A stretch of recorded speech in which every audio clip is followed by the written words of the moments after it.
Describe how you became the first American journalist to be exiled from Russia.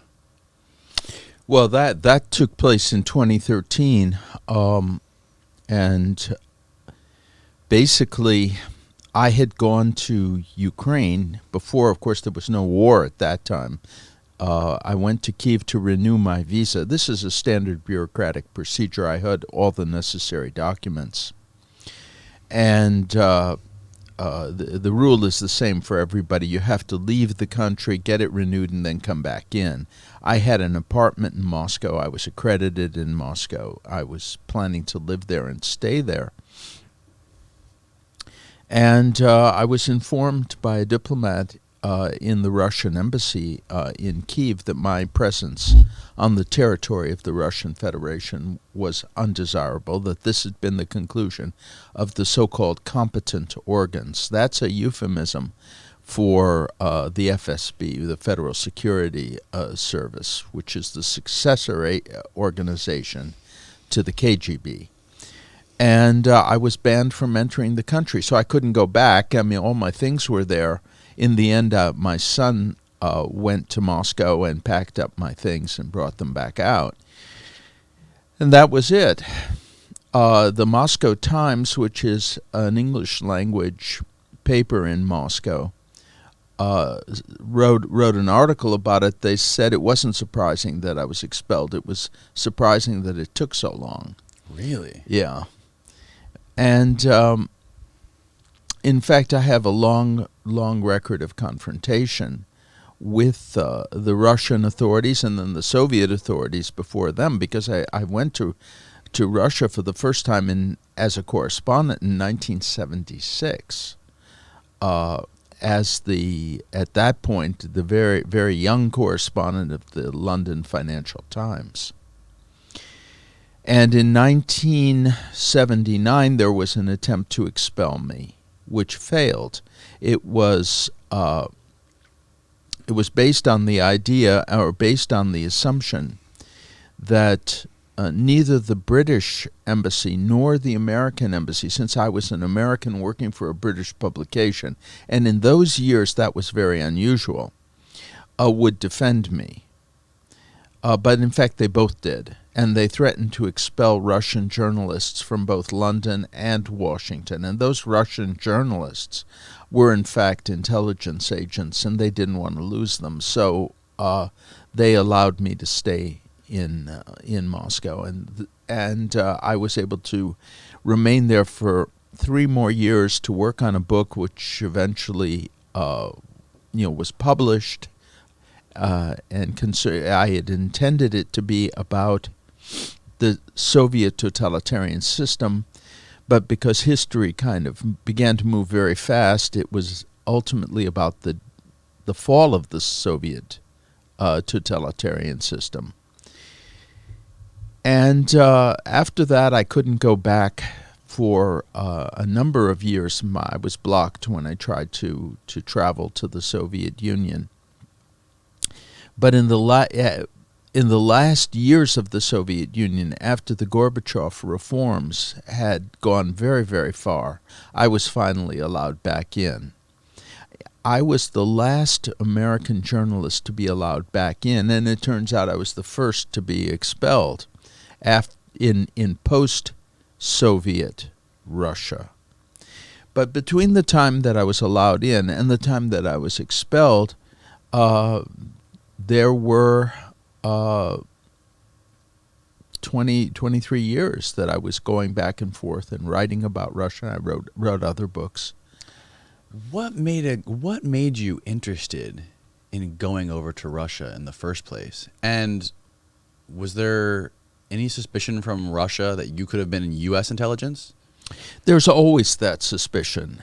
But they have extremely thorough ways of keeping track of Western journalists.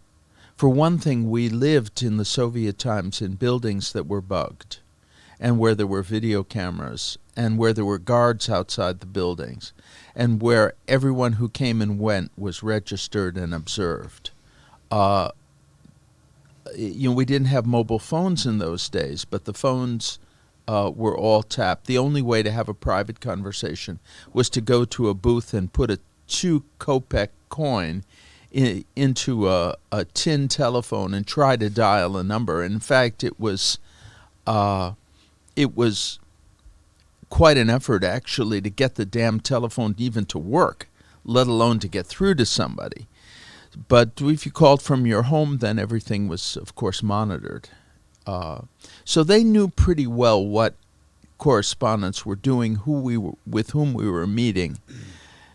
Intelligence agents are really, although there's a lot of mythology about this, their principal job is to recruit sources. And that means, for example, finding people who worked in the Russian or Soviet government who could provide secret information. Everything I did was open and public, and I didn't make any such efforts to establish such contacts. The other thing was that all of the drivers, secretaries, maids, and service personnel in the foreigners' buildings all worked for the KGB at that time. So it's hard to conceal very much from them. And in fact, I had no interest in doing that. I thought that I wanted to make it clear that I was operating openly and according to the law, and that I had a legitimate right as a representative of the Western press and the democratic world, in effect, to gather truthful information to make it known. What sparked your interest to originally go over there? And how old were you when you first went over there? Well, when I first went over there, I was a graduate student. Okay. I was a graduate student. It was actually in 1969. I'll tell you how old I was. So at that time, was 21. Wow. Yeah. And I went there because I was a graduate student at Oxford University in England. And I had always been interested in Russia. And then when I went to study at Oxford, suddenly Russia was close. I mean, you could get on a train in London, and of course you had to get off the train to get on a ferry, and then take the ferry to the Hook of Holland and pick up another train. But nonetheless, you could buy a ticket in London and take a train that would eventually lead you to Moscow. And I didn't want to miss that opportunity. I went there not many times, but a number of times, spend as much time in the Soviet Union as I could, and just became fascinated with the place and with the language. Language? Yeah, the Russian language. Because I went to a high school in Chicago, on the south side of Chicago, and it was in the neighborhood of the University of Chicago. And it was a crazy coincidence, but there was a woman there who taught Russian. And the high school students had the option of, we had a choice. It was French, Spanish, German, Latin, or Russian. And I asked my father at that time, I was 13, I asked him, what language do you think I should take? He said, I think you should take Russian. It might be useful someday.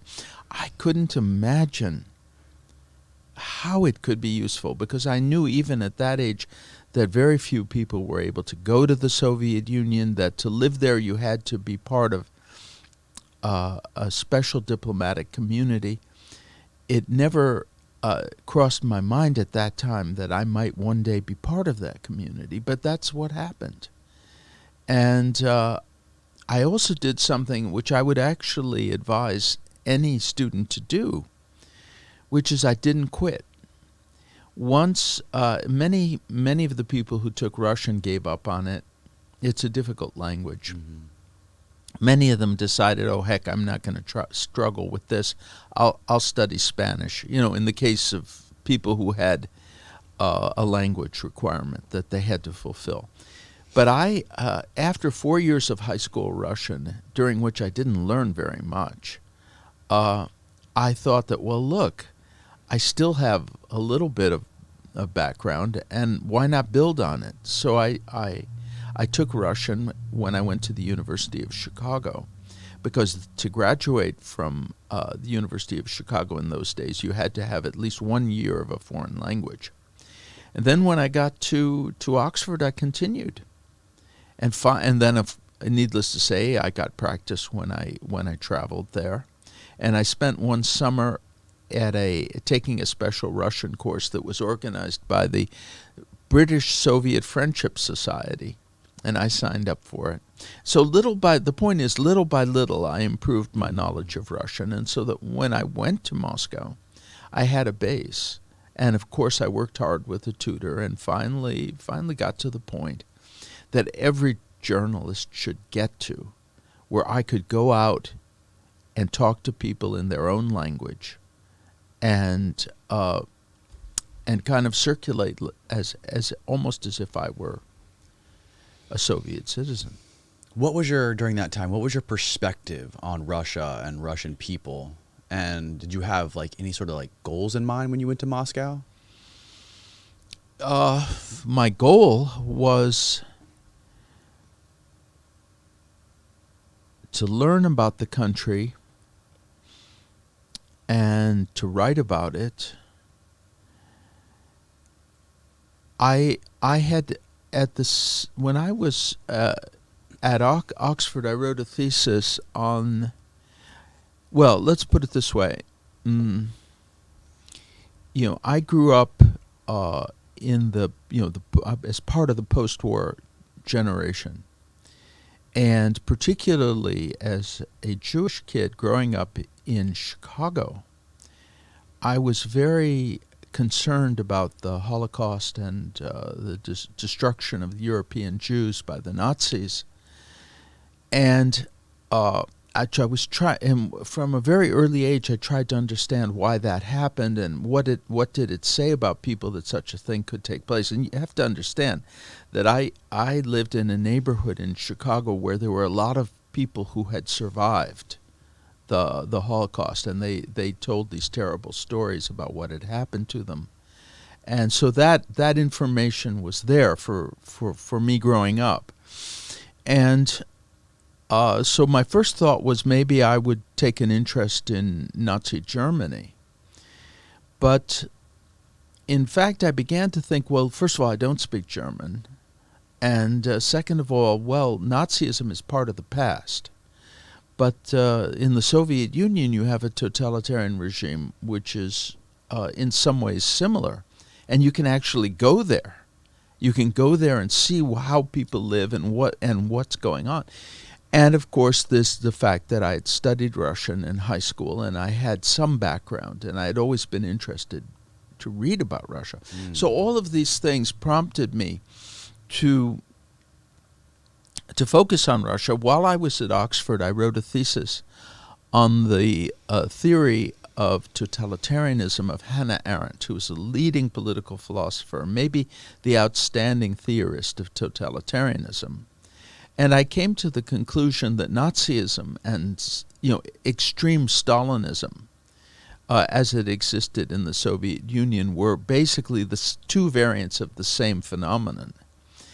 And so therefore, it really did make sense. Everything kind of pushed me in the direction of trying to go to Moscow. Plus the fact, of course, that I had been editor of the school paper at University of Chicago, the campus newspaper, and I had had some success as a journalist. So all of these things came together, and it seemed the thing to do was to go to the Soviet Union, write about the Soviet Union, try to understand it better, and maybe try to help other people understand it. But of course, there was still a great deal I didn't understand. There was a great deal I didn't know. The fact that I had written that thesis on Hannah Arendt was a huge help, because she did something that very few thinkers were able to do, was that she kind of explained the mechanism of totalitarianism. And that meant that when I got to Moscow as a correspondent, I was in a somewhat different position than the other correspondents. First of all, I was the youngest. or practically the youngest. In fact, it was really strange people to see someone that young in Moscow representing the Financial Times of London. But more to the point, I had this theoretical and intellectual background. So the things that took place in the Soviet Union, in Moscow, were not that surprising to me. I could make sense of the idea that an entire society had been created to realize a false idea. This is which was of the concept of Hannah Arendt was that totalitarianism is the combination of ideology, a false idea, and terror. In other words, you take a false idea and you use terror to compel people to act it out. And then you create an entire false universe of false appearances in order to confirm the validity of the ideology. So so this is just too crazy for words.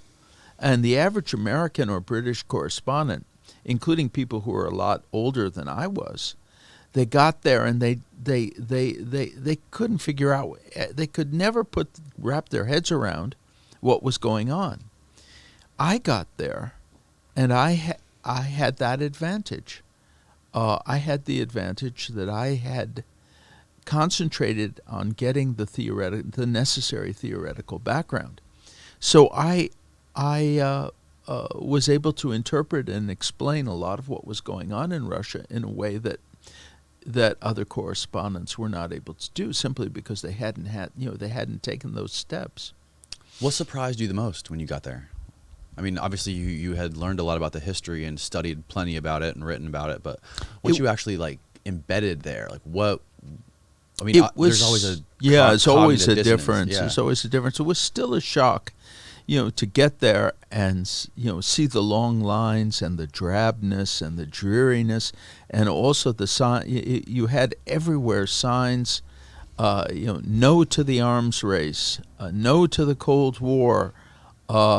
We're fighting for peace, and yet everywhere you looked, you could see signs of a country that was actually preparing for war, and troops, in the back of trucks, riding all through the streets of the capital at night. These heavy weapons under tarpaulins that were being transported. Police everywhere, buildings guarded. So that no Russian citizen could enter. There were a lot of things, and of course and also the strange, crazy unanimity. I remember one of our first trips we made was to Uzbekistan, and Tashkent, the capital of Uzbekistan, which in those days was a Soviet republic. And the Soviet propaganda was that the various peoples who comprised the Soviet Union were dedicated to the concept of friendship of peoples. In other words, the reason why they were part of the Soviet Union was not because they had been corralled into this country by force, but because they had this deep friendship for each other, that the Soviet people loved each other, and that they...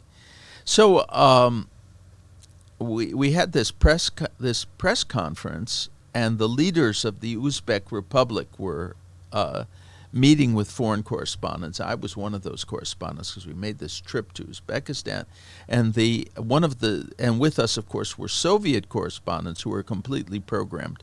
So at the press conference, one of the Soviet correspondents addresses a question to the leaders of Uzbekistan, and the Uzbek Soviet Republic. He says, to what do you attribute the success of the Uzbek Soviet Republic? And you had three government officials, and all of them said with one voice, just in chorus, friendship of peoples. And it was There were scenes like that all the time. I was on a train, and I was talking to there was in a compartment, and there were two people, a Soviet engineer and a woman who was, I think she may also have been an engineer, I don't know. Anyway, we were three random people sitting in a compartment. But when they heard that I was an American and a correspondent, of course, they became very interested. And they said, in America, everything is determined by money.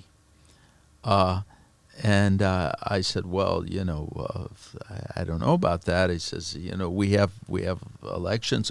We had a president, and he was impeached or nearly impeached, forced to resign. I was talking about Nixon at that time. And this Soviet guy says, well, that's nothing. I mean, the elections are meaningless. The real power is with the money, with the Rockefellers. That's what he said. Yeah, well, that's what he told me, and Interesting. he said, you in America, you have formal democracy, whereas here in the Soviet Union, what we have is genuine democracy. So I said, okay. I mean, so in other words, when you have elections with two candidates, that's formal democracy. But when there's only one candidate, that's genuine democracy. And then they smiled and looked at me and said, as if I was this kind of moronic kindergarten pupil who finally understood something. And I began to think I was really living in a giant insane asylum, So Wow. no, so there were many things, They twisted people's minds in all kinds of ways. In fact, they're still doing it in Russia. But I had good preparation for that. I had good theoretical preparation, and most of all, I had the desire. I had the desire to know, to understand. I was curious. A lot of the other correspondents in Moscow in those days were absolutely miserable.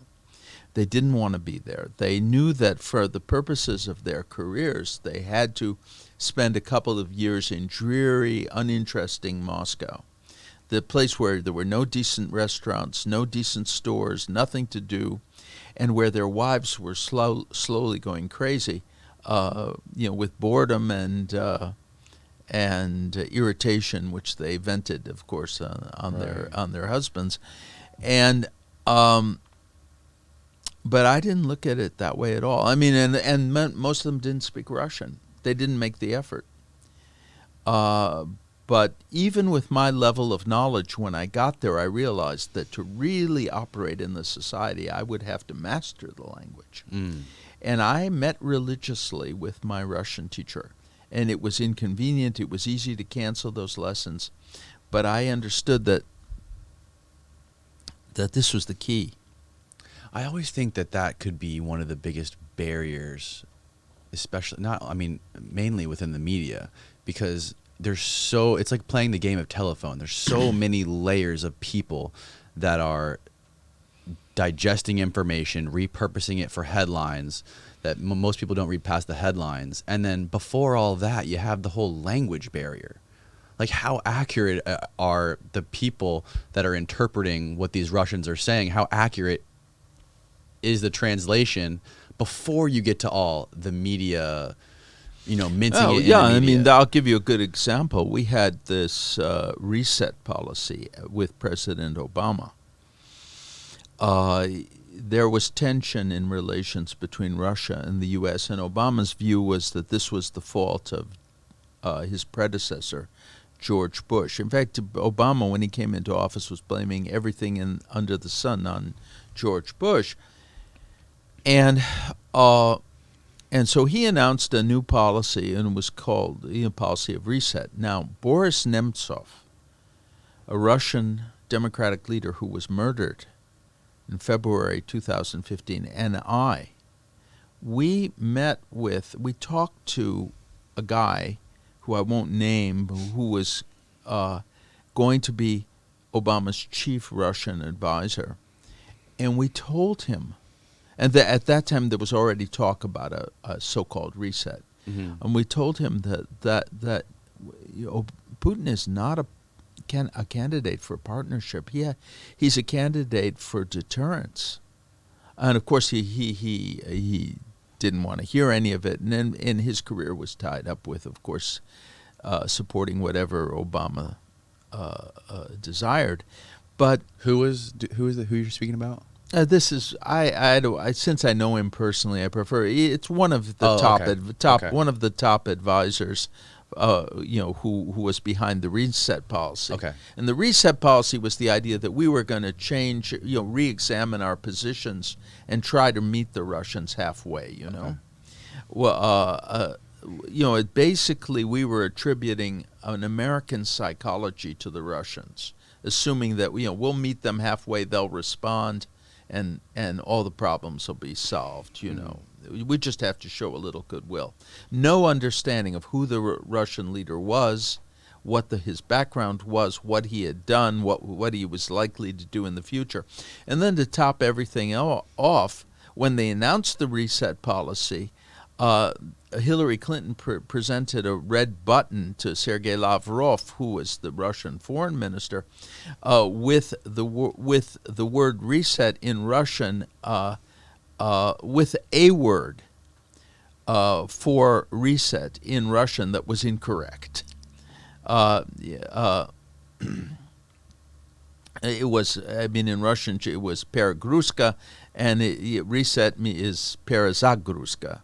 But it's just the kind of unprofessional, and this was presented by the Secretary of State, because Hillary Clinton was the Secretary of State, right, to the Russian Foreign Minister, and to show how sensitive we are to Russian culture. And of course, the word that we chose was. That for our policy was mistranslated, and the Russian word that was on the gift, on the red button, was not the correct word. Do you know what the actual word was? Like what it actually translated to in Russian?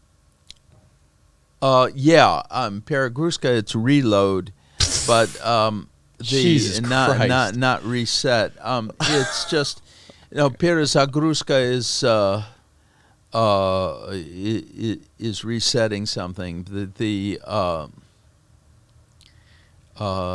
Whereas peragruska is just plugging something into a wall so that you'll get the charge back. In any case, just typical. But this is it goes to your point, because from the very top, how can we expect the media to be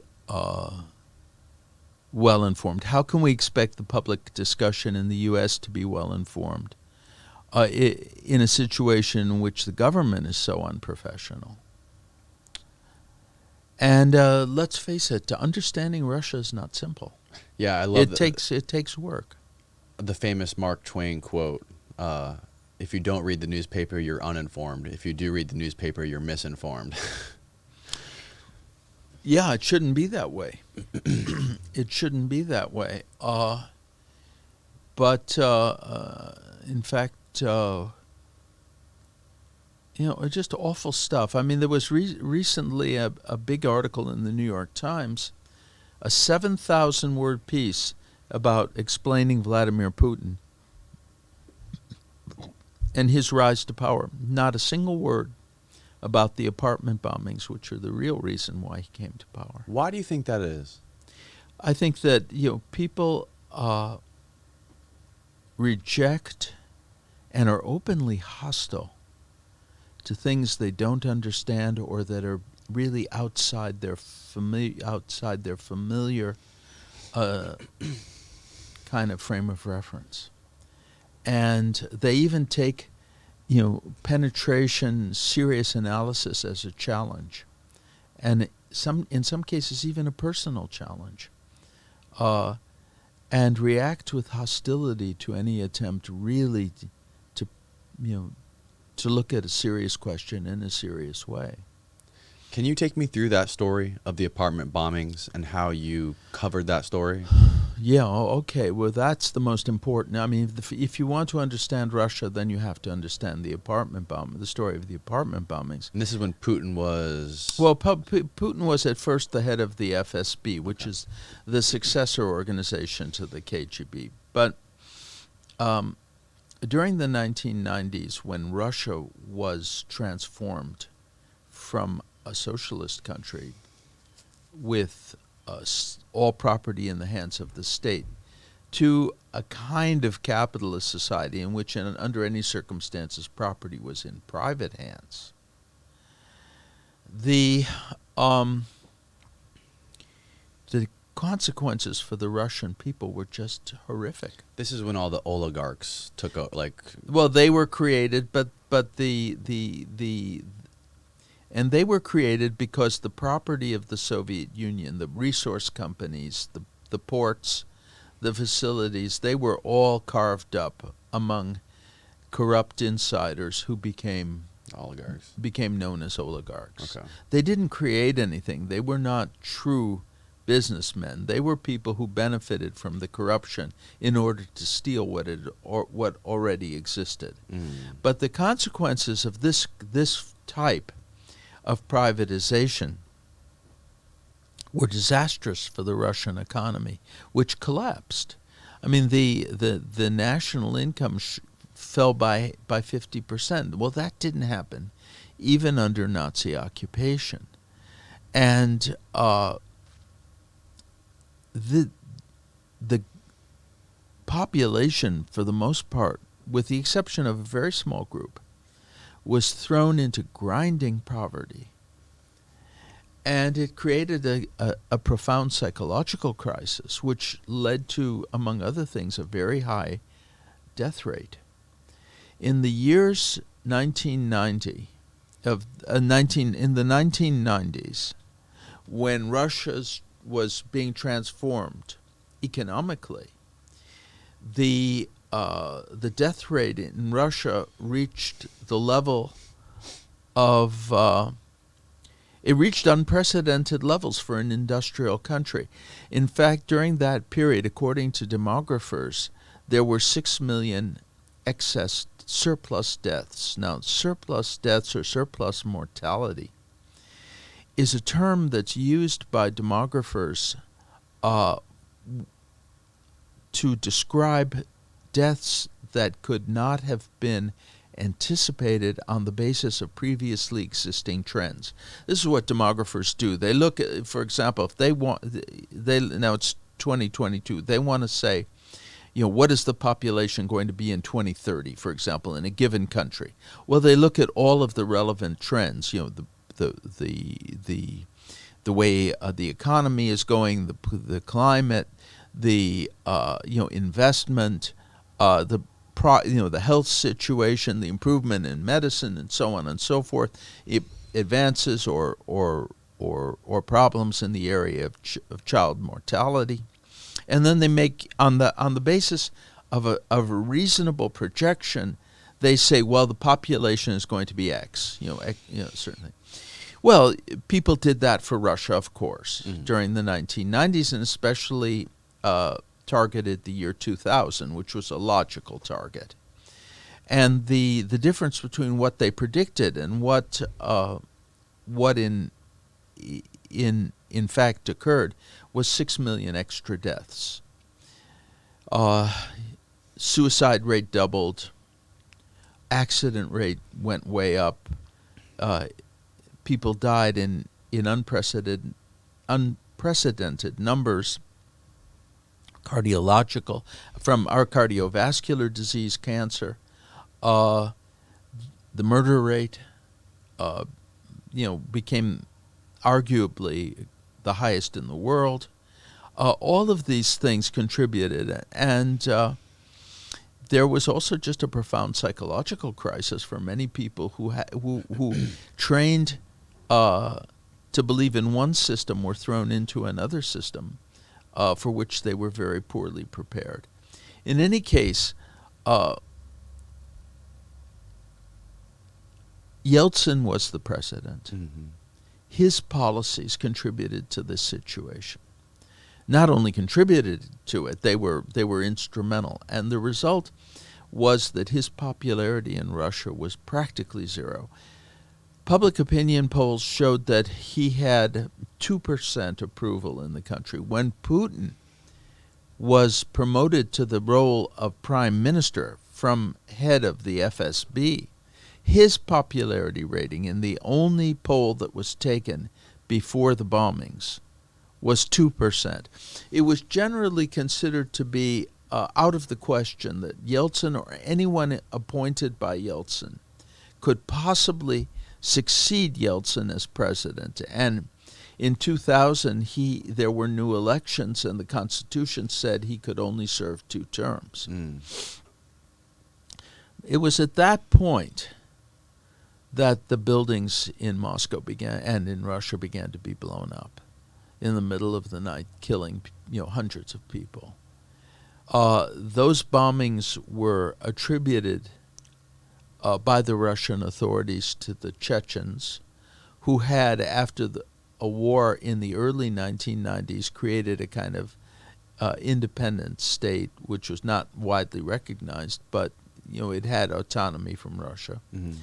And that was the basis for launching a new war against Chechnya, and Putin was put in charge of it. Suddenly Putin, this completely uncharismatic person who no one had ever heard of, in fact, who had never had a career as a public politician, was everywhere vowing bloody revenge against the terrorists who had murdered innocent Russian people in their beds. And the Second Chechen War achieved early successes. They were well prepared for it. They used banned weapons, cluster bombs, thermobaric weapons, and they bombed markets, as they have a tendency to do. And they bombed civilian areas, just as they're doing now in Ukraine. And the initial success of the government under Putin in pursuing that war raised Putin's popularity, and he overnight became the leading contender for the presidency, and in fact was elected president. And his first official act was to pardon Yeltsin and Yeltsin's corrupt family for all crimes committed while they were in office. So those bombings were very convenient. And there was a lot of circumstantial evidence that pointed to not Chechens, but the Russian intelligence services, the real authors of those explosions. But what clinched the argument was a 5th bomb that didn't go off, that was placed in the basement of an apartment building in the city of Ryazan, which is southeast of Moscow. What happened was, the whole country was petrified with fear.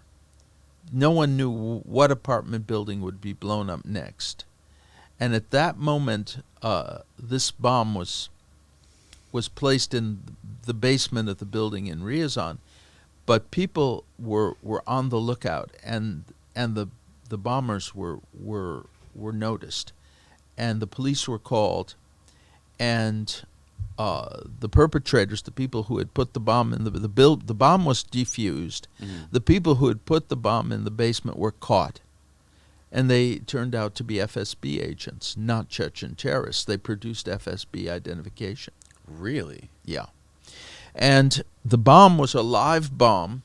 It was made out of the same material, hexagon, which is used to top off artillery shells. It's high explosive, that was used in the previous bombings. And the FSB hastily announced that this was not an attempt to blow up a building. This was a training exercise. Well, believe that, and For one thing, it couldn't have been a training exercise because under the law, if there's a training exercise, all of the officials in the locality where the exercise is being conducted have to be informed. None of them knew it was a training exercise. The bombers used a stolen car. Well, they wouldn't have needed a stolen car if it had been a legitimate exercise. And in fact, the bomb itself tested positive for hexagon, which is a very dangerous explosive, and the detonator, which was filmed and time-stamped, was a live military detonator, and you can't carry out an exercise with a live bomb in a civilian apartment building. So that was, and then people who began to investigate, they were all killed. Journalists, deputies in the parliament, the lower State Duma, which is the Russian parliament, and Alexander Litvinenko, a former FSB agent who wrote about this, was poisoned with a radioactive isotope in London. You may remember that case. It was put in his tea, and then he just was kind of consumed from within by radiation. So there's really no doubt that that's how Putin came to power. What else did they have to gain by creating a new war with Chechnya besides gaining that political approval for him to gain power? Well, that was the main thing. That was primary. It was to be, and of course, there was a nationalist motive, of course, because the Chechens had humiliated Russia by defeating them in the first Chechen War. And for given Russia's national pride and so on, I mean, they may have wanted to blot out that disgrace as they understood it. But the point is, what it really did was it put it elevated Putin. Now, you mentioned earlier there was I think it was a journalist who you were friends with who was murdered outside the Kremlin, I believe. Well, that's Boris Nemtsov, but he was not a journalist, but he was a leader of the democratic opposition there. He was a leader of the democratic opposition in Russia. Yeah. At what point did you become close with him? Well, I knew him over the years. Okay. And you worked closely with him? No, but we met, and of course I was I was familiar with his work, and he was familiar with mine, and we had good and friendly relationship, and like as in the case of other Russians who were in the opposition and with whom I had contact. But he was very prominent. I mean, and he would, we would meet at conferences and in Russia itself. Now, in your documentary Age of Delirium, there's so many fascinating stories that you covered in there, from the train to the buried printing press, and then when you combine all these different stories with the apartment bombings, it's easy to see how you adopted this clear vision of what was going on over there, and how these people are living in a completely different reality. Right. Can you explain what was the story, and where were you at in your career in Moscow at the point when you were on the train and you got your briefcase stolen? Oh, well, I had just arrived. The film describes that incident. I was making, in those days, I mean, this was the 1970s. I was 29, and I was experienced by some standards, but very inexperienced. If you kept in mind just the complexity of the task that I had carved out for myself, which was to understand the Soviet Union. In any case, most of the correspondents in Moscow did not travel alone. it was considered dangerous. Mostly their trips were arranged by the Soviet authorities that they had, and many of them didn't have the language. Mm-hmm. I was beginning to get the language, but it was still a little bit wobbly. And I took that, and I decided to visit the Baltic republics and to meet there with democratic dissidents and nationalists in the Baltic republics. And that was unusual for a Western correspondent to travel alone. And they arranged for me to have, as you know, and of course they controlled, where I would be sitting, who would be in the compartment, and they put two very good-looking girls and another guy in the compartment with me. And out of sheer inexperience, I thought I assumed that that was random. I suspected that it wasn't random, but it was just so fantastic. And I must say the women were so attractive, and they were well chosen. I'll tell you that. And this is a long time ago, and I just put aside my doubts, maybe because I wanted to. Who knows? It was a very tempting situation. But I was unmarried and a young guy in a strange country, and the one of the girls got into a bunk with one of the male guy who was, and the other got into the upper bunk with me.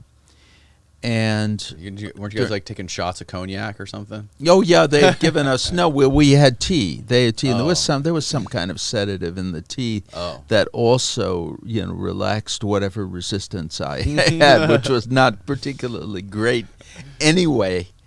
But now as I think back on it, and this this happened in 1977, so a good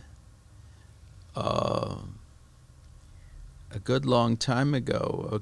Now it's 45 years ago. But in any case, and then while I was occupied with this woman, my briefcase was stolen and my notes were taken, and the KGB got a hold of the addresses of the people that I was supposed to see, and I was met at the train station by the police.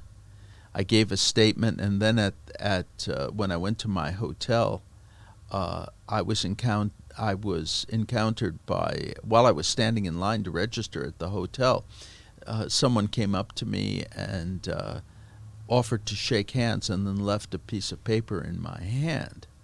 And there was on the piece of paper a telephone number and a message, said, "Call this number," from an automatic telephone.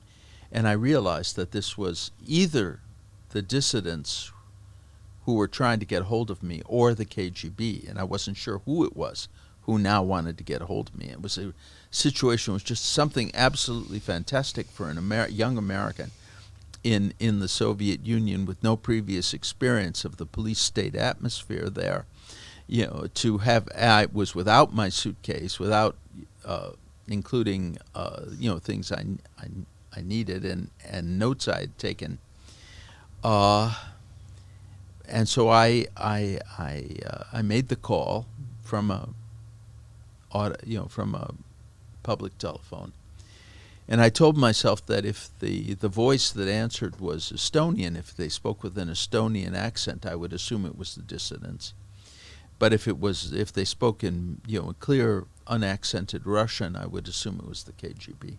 Well, the voices were Estonian. And I we ended up arranging a meeting, and I spent 3 days with people who convinced me that they were the Estonian dissidents. And it was only when I got back to Moscow that I got a message that the Estonian dissidents had never met with me. And I had spent all this time not with the people I thought I was spending the time with, but with KGB agents who were impersonating dissidents. This is an experience, but it taught it taught me the fundamental lesson, which is in the Soviet Union, seeing is not necessarily believing. And that story, which by the way is included in my book, Never Speak to Strangers, which is just recently released as a compilation of my articles over 40 years. I described this incident, and that tells you everything you need to know about the nature of the Soviet Union. That that person stepping out of the shadows, he can be anyone. Wow. And what was the story with it was fascinating seeing that printing press that was buried under a flower bed. There was this giant trough of flowers and then like a big water pail he had to like crank to move to the side under like a giant 2-foot slab of concrete, and you guys climbed underneath this concrete slab and he had this massive printing press. How common were things like that? Well, this was what they had to do this was in the Baltic Republics. The example of that underground printing press, which was used, I think, to print a publication called the Chronicle of the Lithuanian Catholic Church, which was an unofficial publication which contained a lot of information about nationalist activities in Lithuania. That was perhaps more elaborate than other methods that were used. I mean, in Moscow itself, where you had a lot of people who sympathized with the democratic movement, the Chronicle of Current Events, which was also an unofficial publication, but on the basis of the entire country, not just Lithuania, was produced because there were hundreds of people who would type up copies at home, with many. What they would do is they would get a single copy and then they would put in their typewriters 5 sheets and 5 sheets of carbon paper, and retype, and that was going on. And that was the samizdat. Samizdat is the Russian term for self-publishing. Sam is self, izdat is publish. Samizdat means self-publishing. And the samizdat machine in Moscow and St. Petersburg, which were the big cities, was involved a lot of people, certainly scores, probably hundreds, who would get copies of this forbidden literature, forbidden unofficial literature, and they would retype it. So each person could produce 5 copies, and then those 5 copies would be given to 5 people who would produce an additional 5 copies, and it would multiply. So, but the printing press in Lithuania that was featured in the film, that was there things like that also happened. There were also cases where people simply dug out bunkers which were hidden from the authorities, and piece by piece constructed underground presses and produced material which was then circulated. Now, what was the catalyst? What was the straw that broke the camel's back for you, in as far as your reporting and you not being welcomed back into Russia? You mean why was it that I was expelled in 2013? Yeah, obviously your reporting was not favored, right, by the Russian authorities for your entire stay in Russia, for the entire time you were reporting from Moscow, right? I mean, I assume that your work was not pro-Russian, with not like a pro-Russian view. Well, I felt that it was neither pro-Russian nor anti-Russian, that it was an attempt just to show things as they were. Mm-hmm. What was there one specific story that? Well, I think that my writing about the apartment bombings pushed the limits of their tolerance, but I also was in a kind of situation. You have to understand that the Soviet Union and Russia are very unusual countries in that they are dictatorships and they are repressive, but they try to give the impression that they are democratic. And in order to create that illusion, which they then are very adept at manipulating to their own advantage, they're ready to tolerate a certain amount of freedom. And I pushed that freedom to the outer limit.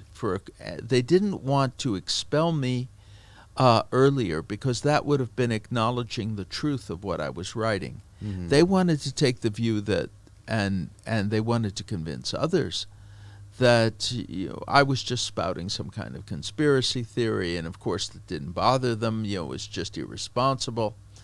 And but the situation changed in 2013 because the whole situation in Russia changed as a result of the Euromaidan. Right. The Maidan massacre. No, well, the Maidan, first of all, the protests. Right. The massacre, the Sniper Massacre came later. Okay.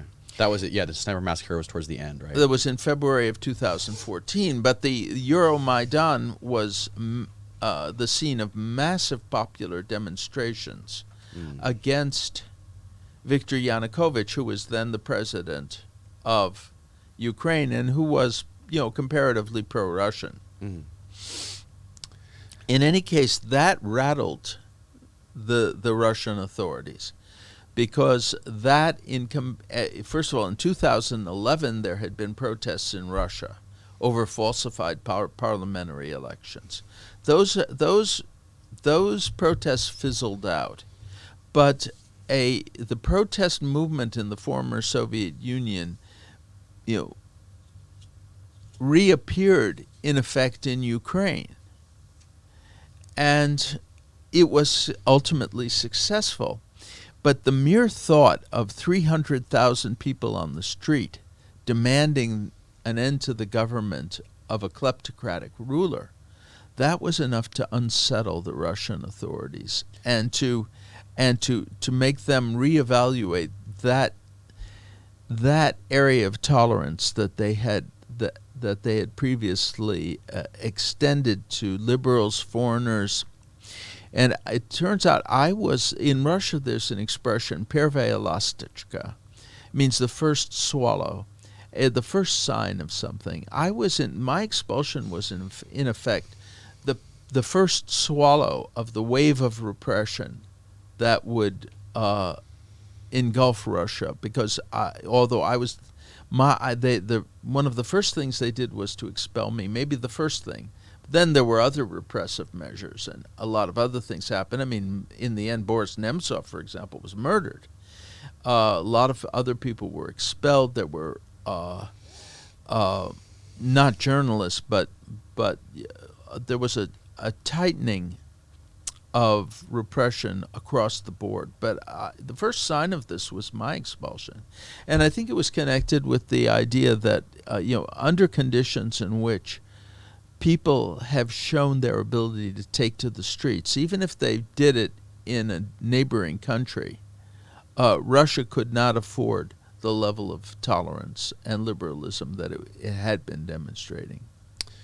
Don't you think it was crazy how the American politicians such as John McCain would go there and be a part of rallies pro protest, like with the opposition, and like rallying them and showing support with them, and seems to just be deepening the divide and the chaos there. Like, Well, are we talking about Ukraine? Oh yeah, I'm talking about Maidan. The protest, when you were talking about the people on the streets in Maidan during that thing before the massacre, that these U.S. diplomats were showing up on the streets and rallying with these people, and they were deepening the chaos. They were pouring gas on this thing, and they weren't trying to. I mean, could you imagine that happening in the U.S.? Could you imagine a protest like this happening in Washington and diplomats from other countries coming here and handing out water bottles or supporting these protests? Like, you would never see something like that happen. It just seems so crazy. Well, actually, during the Soviet period, there were such things. But I don't think that the appearance of, I mean, if we talk about Maidan for the moment, I don't think that the appearance of John McCain or any other American official was particularly important to what happened in Ukraine. Except, that some foreign politicians are showing up and saying we support you, and those politicians are not well informed. They don't say anything, very intelligent when they get up on the stage. There were, in the Maidan, all kinds of people were showing up. Russian dissidents, various artistic people from all over the world coming in to express their support for the protest. But their role, I mean, was not decisive. What determined the course of events were forces within Ukrainian society itself. Are you talking about like the Nazi militias, the far right groups that were inciting the violence? Well, you have to understand what you had here.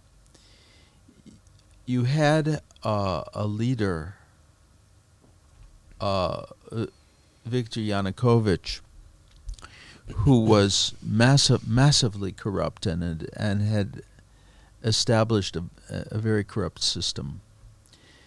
You had a country with lots of problems, which was nonetheless hoping, and many people were hoping, to move toward the West, and which did not want Russian domination. They wanted independence. There were pro-Russian elements in the country, no question about it, and particularly in East Ukraine. But overall, the sentiment was for an independent country. We know this because in 1991, when the Soviet Union broke up, the Ukrainian population voted by over 90% for independence, and that included even the Russian-speaking areas like Crimea and East Ukraine. So, although there was pro-Russian sentiment in some places, there were some issues over language. There were some ethnic tensions, but on the whole, the sentiment in the country was in favor of independence on the one hand, and affiliation with the West. And affiliation with the West was seen by many Ukrainians in a very unrealistic way. They attached, it was one of those situations in where you attribute to someone that you don't know very well all of your hopes. Mm-hmm. So the idea of becoming part of the European Union for many people in Ukraine symbolized, well, prosperity, a better life, freedom from corruption, an end to kind of criminal coercion, which was very, very prevalent under Yanukovych.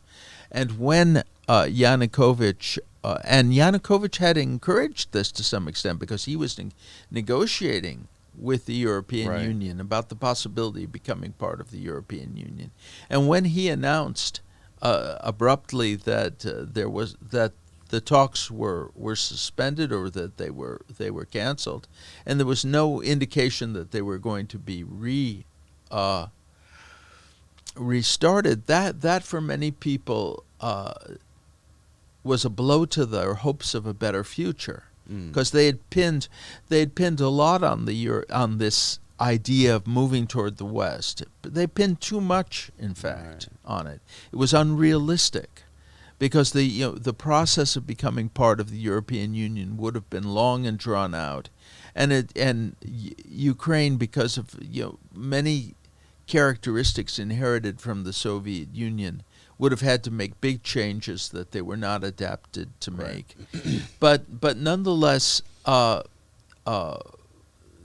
this was a blow. And then, of course, the attack on the students who were in the center, were at Maidan, at the Christmas tree. Right. Yeah, the Christmas tree thing was crazy, right? Yeah, that sparked the crowd. That gave people, the incentive to come out and protest. But they weren't so much protesting the beatings, although that was part of it. I mean, as protesting the fact that the government was behaving in a high-handed way, and people assumed that that Yanukovych was going to be president for life, and he was extinguishing any hope for a kind of democratic future for the country. And that's what brought hundreds of thousands of people out into the street and into Maidan to protest. And it was all peaceful until the night the Christmas tree came out. And I believe It was that was the incident that sparked. Right. Before that, there were demonstrations. They came and went, but you didn't have the kind of massive demonstrations that took place after that attack on the students. Now, is it true Ukraine has always been this rope that's in the middle of a tug of war between the U.S. and Russia, right? That the Ukraine's always been kind of in the middle between this constant tug of war. No, I don't think so. I mean,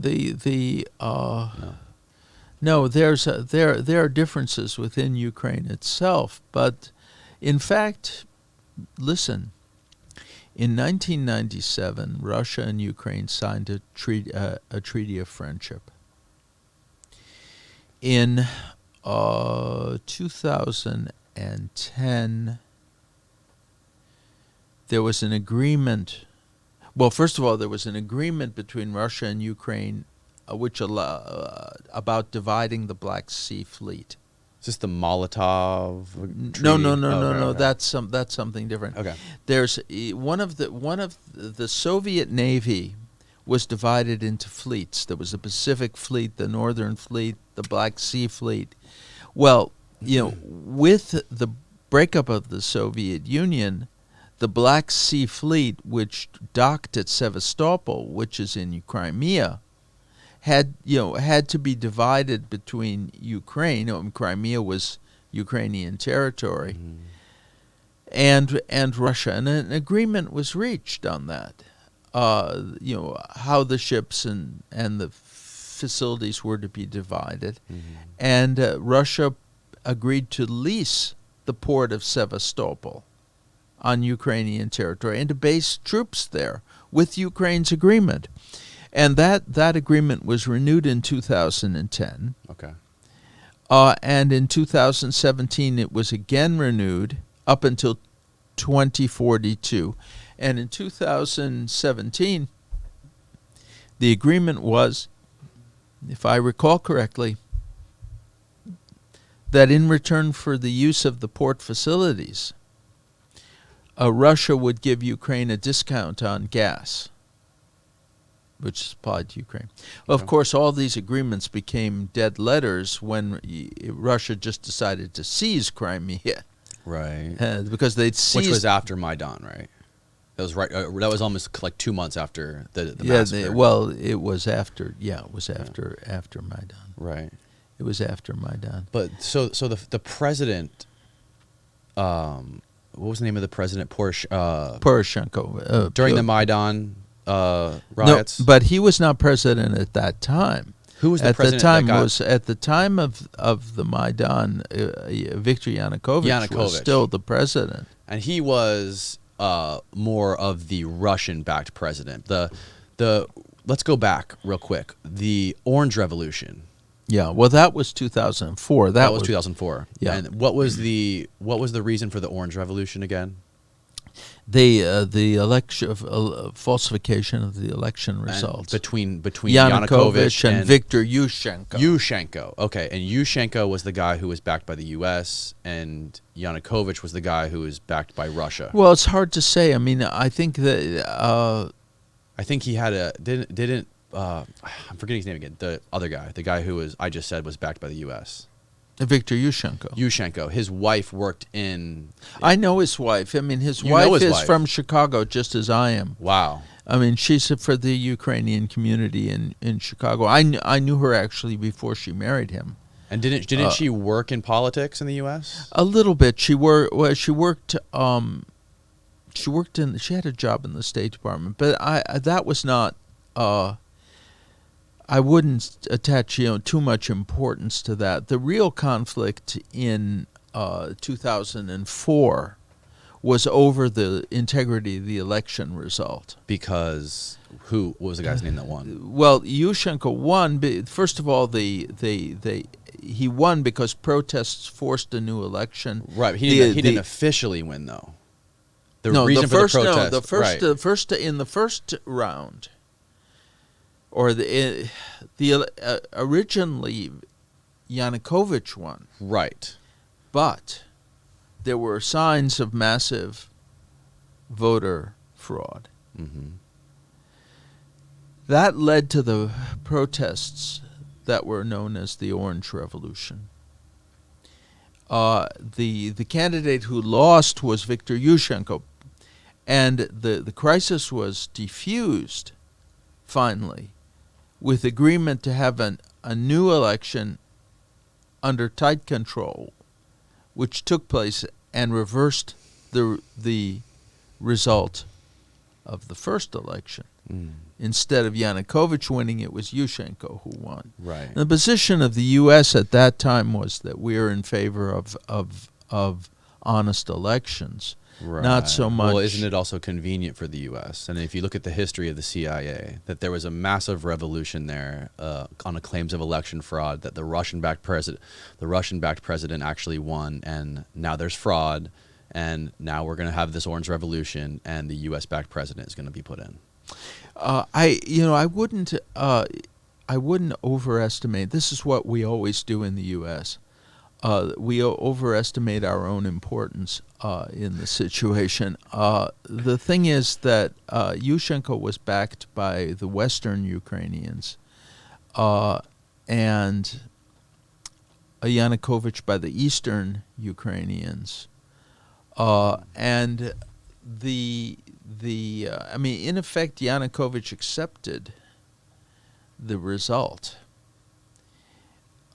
And he then, with the help of U.S. advisors, by the way, including Paul Manafort,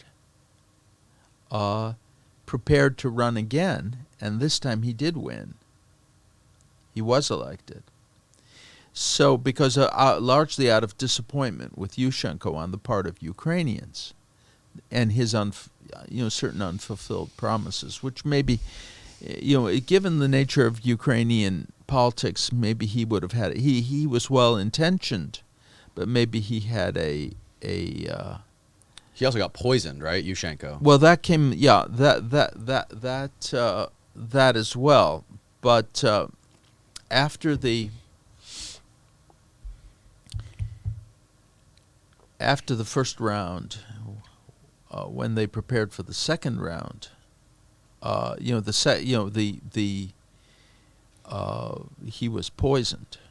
He was poisoned, and his face was disfigured. Mm-hmm. And but he won. But he won the election, and Yanukovych accepted that result. Mm-hmm. And he was advised including by the U.S., by U.S. people like Paul Manafort, just to prepare for the next election, which he did. And he won that one. Right. How is that first election? How did they redo that? Did they redo the votes? No, they just announced a new election. They would just They just did a whole new election. Yeah, do it all over again. Yeah. Okay.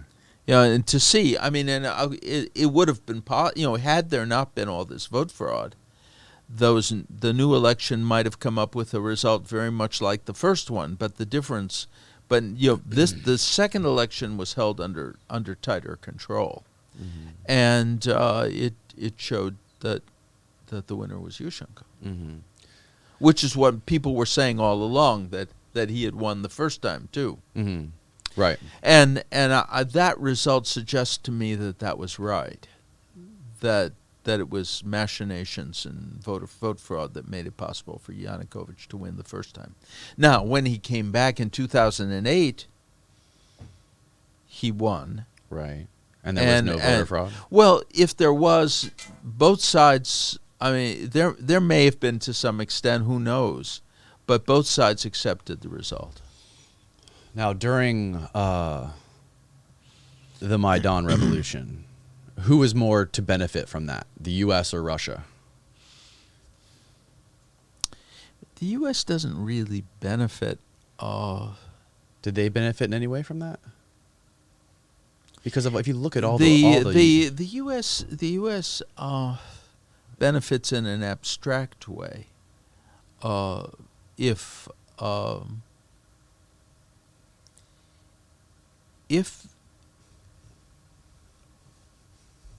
a country is, able to have democratic elections, and if those elections bring to power people who are favorable to the U.S., that is, we of course prefer to see people who are friendly to the U.S. in power in those places. But it's not such a big deal. I mean, we deal with all kinds of people. We dealt with Yanukovych, and not when during the period that he was president, and not only that, but when he ran again for president in 2008, he had American advisors.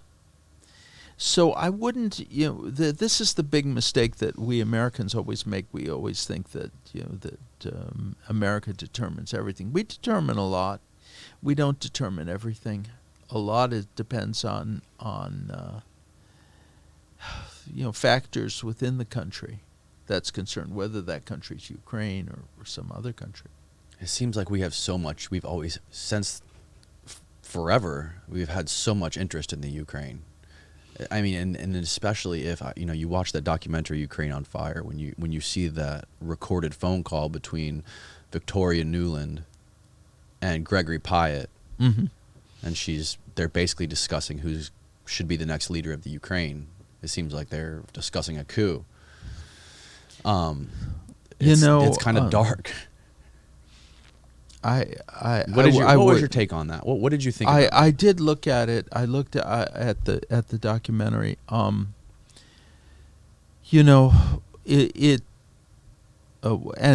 my impression in general of Oliver Stone is that he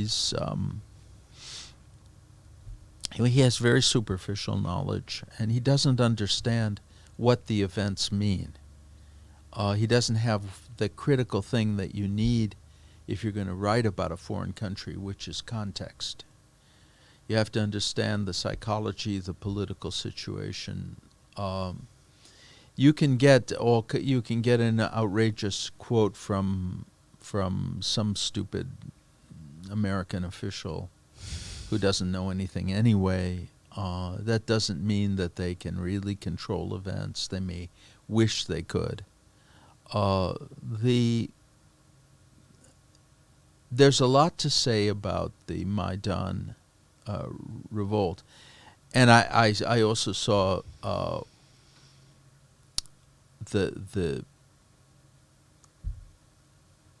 Stone's description of Ukrainian history. A lot of that film begins with a long Right. a discussion of Ukrainian history, which he clearly doesn't understand, and he's piecing things together. He has certain preoccupations about the U.S., and of course he then applies that to foreign countries that he doesn't know very well or he doesn't understand. It was such a mess that we could look at it and we could try to correct some of it. I could show you, but the Maidan revolt was the expression of the kind of the middle class, the democratically oriented people in Russia, in Ukraine, to move the country toward a better future. It was taken advantage of by some unsavory people, and there were unsavory elements that participated, particularly in the end and the last stages. But the idea that it was a high priority for the U.S. I mean, we worked with Yanukovych. I mean, the U.S. was not desperate and has never been desperate to make Ukraine a member of NATO, which would have protected Ukraine. So, films about Maidan and about the events are fine. They should be done by people who are really qualified to do them. And I would not put Oliver Stone in that category. Who was Stepan? Can you explain who Stepan Bandera was, and why was he protected by the CIA along with... You mean after the war? After the war, yeah. Well, Stepan Bandera was the head of the Ukrainian nationalists. He was a theoretician of the, not so much a fighter, but as a theoretician. And he's also Ukrainian he was worshipped in Ukraine. There were statues of him, right? There were a lot of people. This happens all throughout Eastern Europe, not just in Ukraine. It's also in the Baltic republics and elsewhere. Various nationalist figures who during the war either allied with the Nazis or sympathized with them. You see this in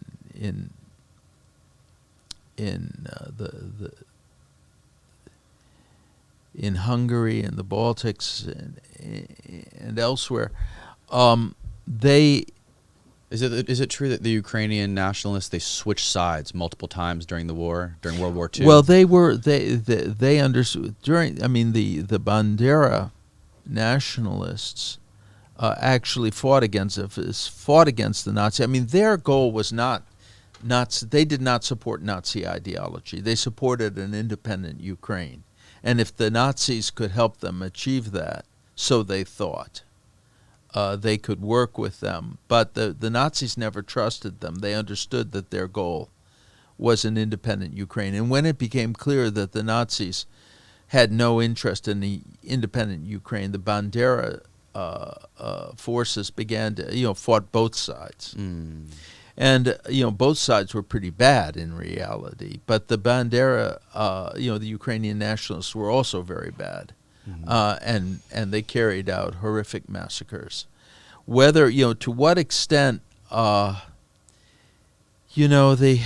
under wartime conditions, and this is always, this goes back to the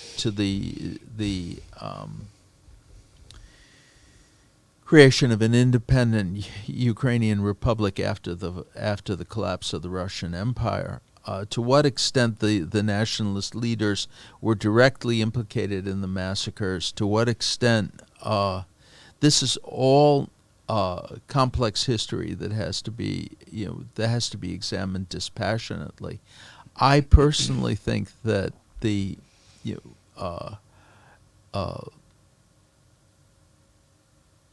Maidan movement, as it was, made a big mistake, or rather, let's put it another way, that the Ukrainian the extreme Ukrainian right wing, including supporters of Bandera, discredited up to a point the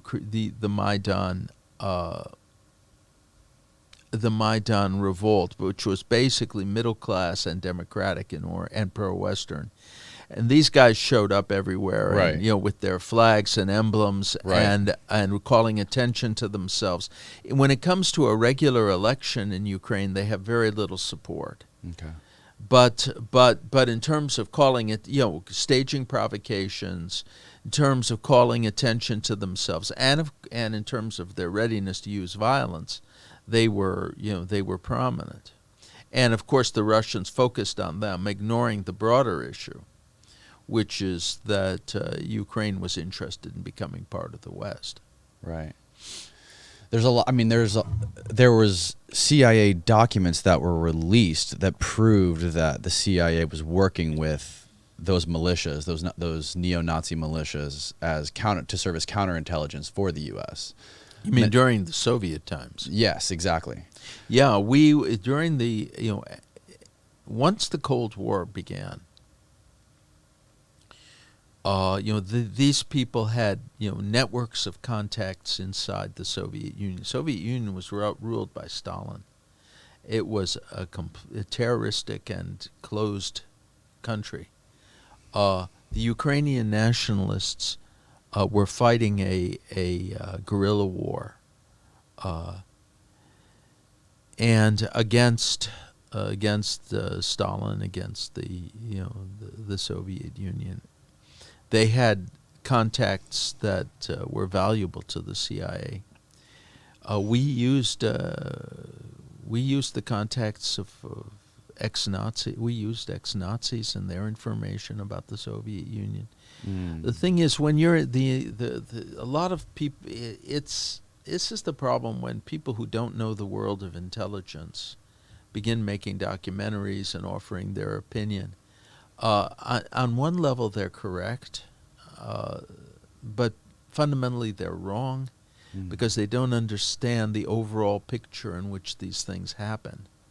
And what the U.S. was trying to basically to support democracy, and to make sure that Stalin didn't do something like what Putin just did, because the power of the Soviet Union was incomparably greater than the power of today's Russia. I mean, it was the foremost military power. Right. And so that meant that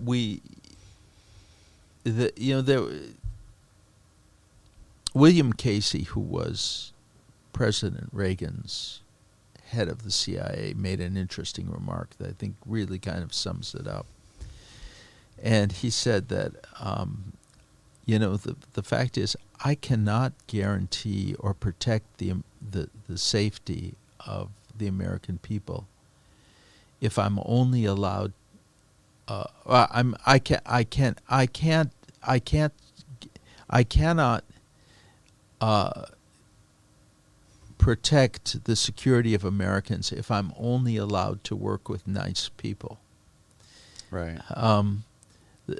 Intelligent, in the world of intelligence, I mean, for those who don't understand, this is one of the reasons why I was never suspected by the Russians of being an intelligence agent, although they put out that, they were happy to put that out. Because, intelligence agents are trying to find people to betray their government and provide, critical information. I mean, it's an ugly process.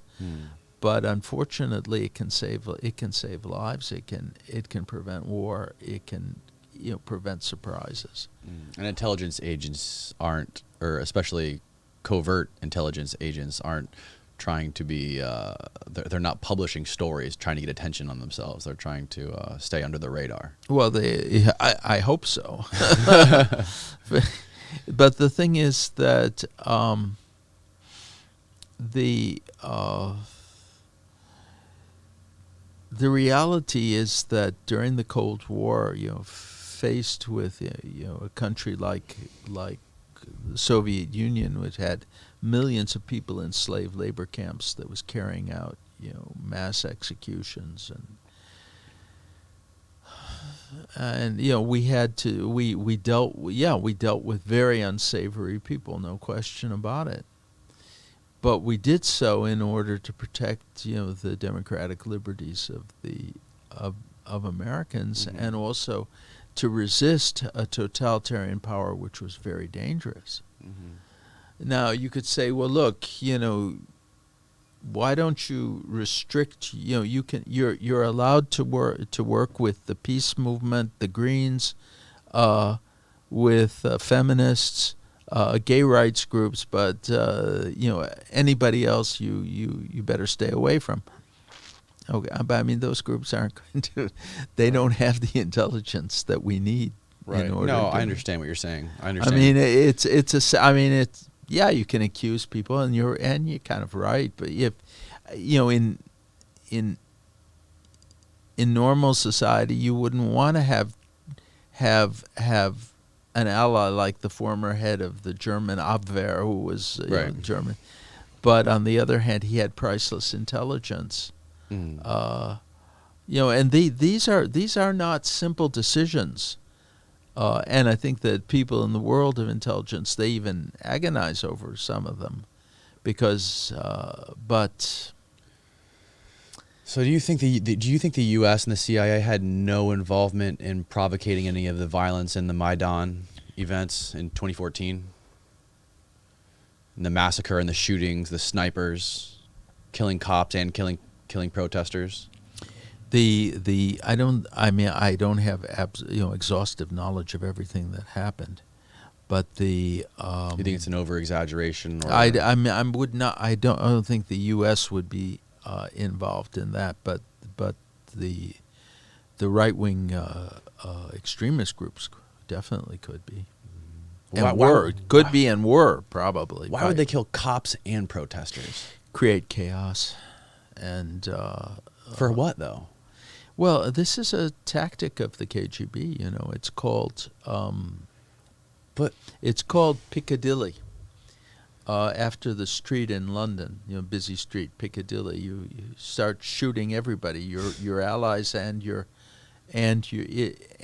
opponents, in order to create total confusion, and then the best organized group wins. But why would Russia want to stir this thing up even more? I'm not sure that Russia was necessarily involved in those events, but Russia had everything to lose. They wanted the current president of the Ukraine. They didn't want him to be kicked out, right? Yeah, and he sought refuge in Russia. In Russia, as did other. And then his motorcade, as soon as he took off in the helicopter, his motorcade got shot up, and I think that some of the drivers of his motorcade got shot. Entirely possible, but the thing is that the Maidan, the Sniper Massacre, it looks like that was planned by right wing, extremists, Mm-hmm. as a way of getting. But the overall. But the hundreds of thousands of people who were in the square, they knew nothing about that. But weren't the right-wing extremists pro-West? They're not really. They're anti-Russian, right? They want to be. They're mostly anti-Russian and Ukrainian nationalists, right. and a lot of the things they do and say are unacceptable in the West. And by the way, they're unacceptable in Ukraine as well. They get the right wing groups get in free elections, they get, 2%? I don't know. They probably get less than they do in some Western European countries. Mm-hmm. What is the story of, so the narrative that most people in the U.S. have digested as far as Crimea goes is that Russia basically invaded and forced its hand and took over Crimea with force. What actually happened in Crimea? Well, that they took it over by force, but the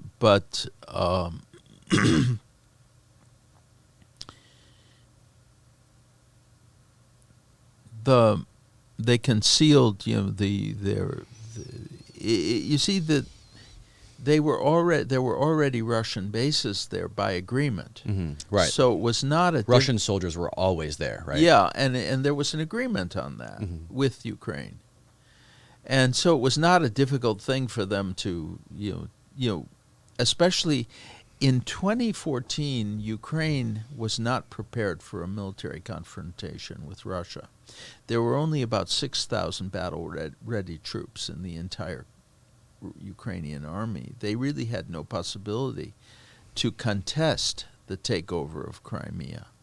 It would have just been suicide. I mean, they could have contested it, and they decided not to, given the conditions of chaos.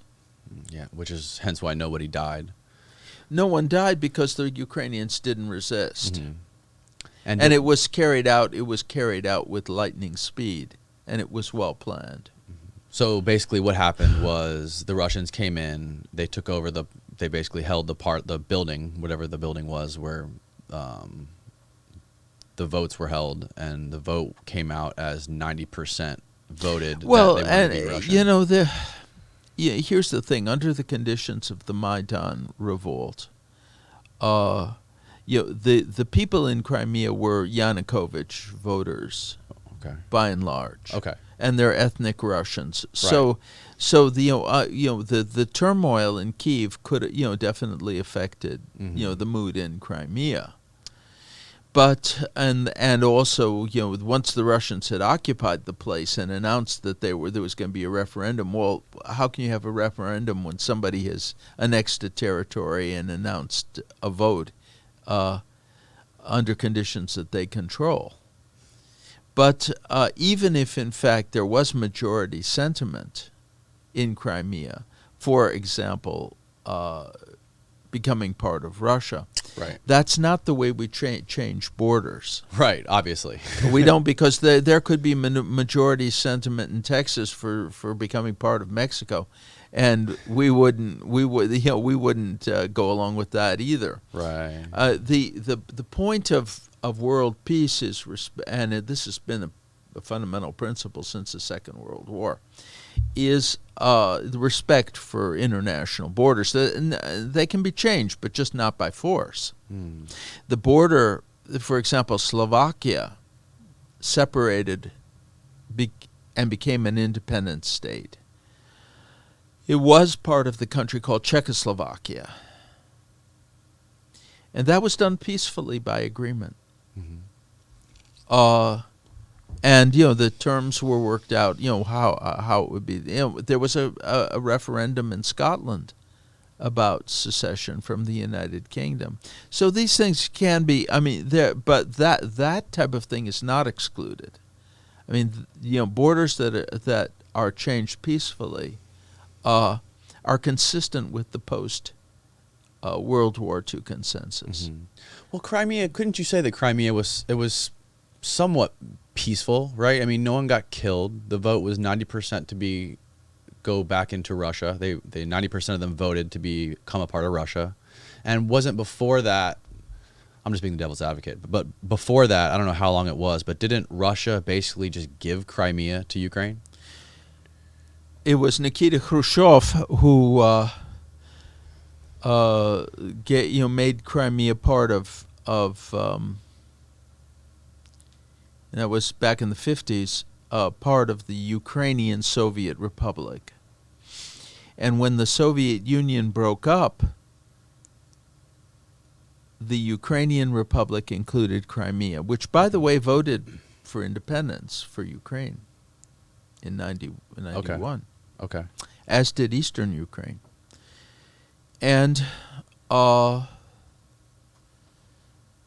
this is when any colonial empire, same as Africa or Yugoslavia, any place, when it breaks up, people, there are lots of anomalies, even injustices. People, who belong to one ethnic group find themselves living on the territory of a state that is dominated by a different ethnic group, but but those borders are left intact because otherwise you're going to just get what we have, just constant war.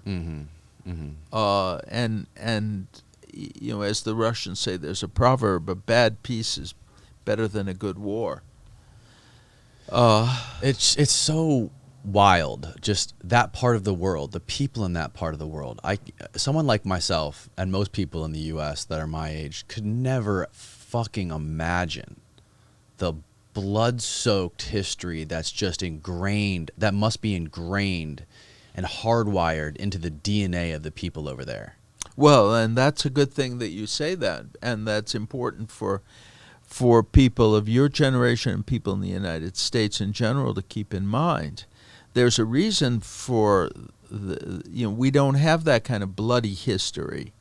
We don't have, in our families, people who were taken out and shot, or who came back after 20 years in a Siberian labor camp. And the reason is because of the democratic liberties that we have here, and those are things that we have to try. The reason why we have so much turmoil in the U.S. now is because people are so fixated on themselves, they don't understand, what has been achieved in the United States, the model of peacefulness and democratic process, with all its faults, that protects us from the kind of things that happen in other countries.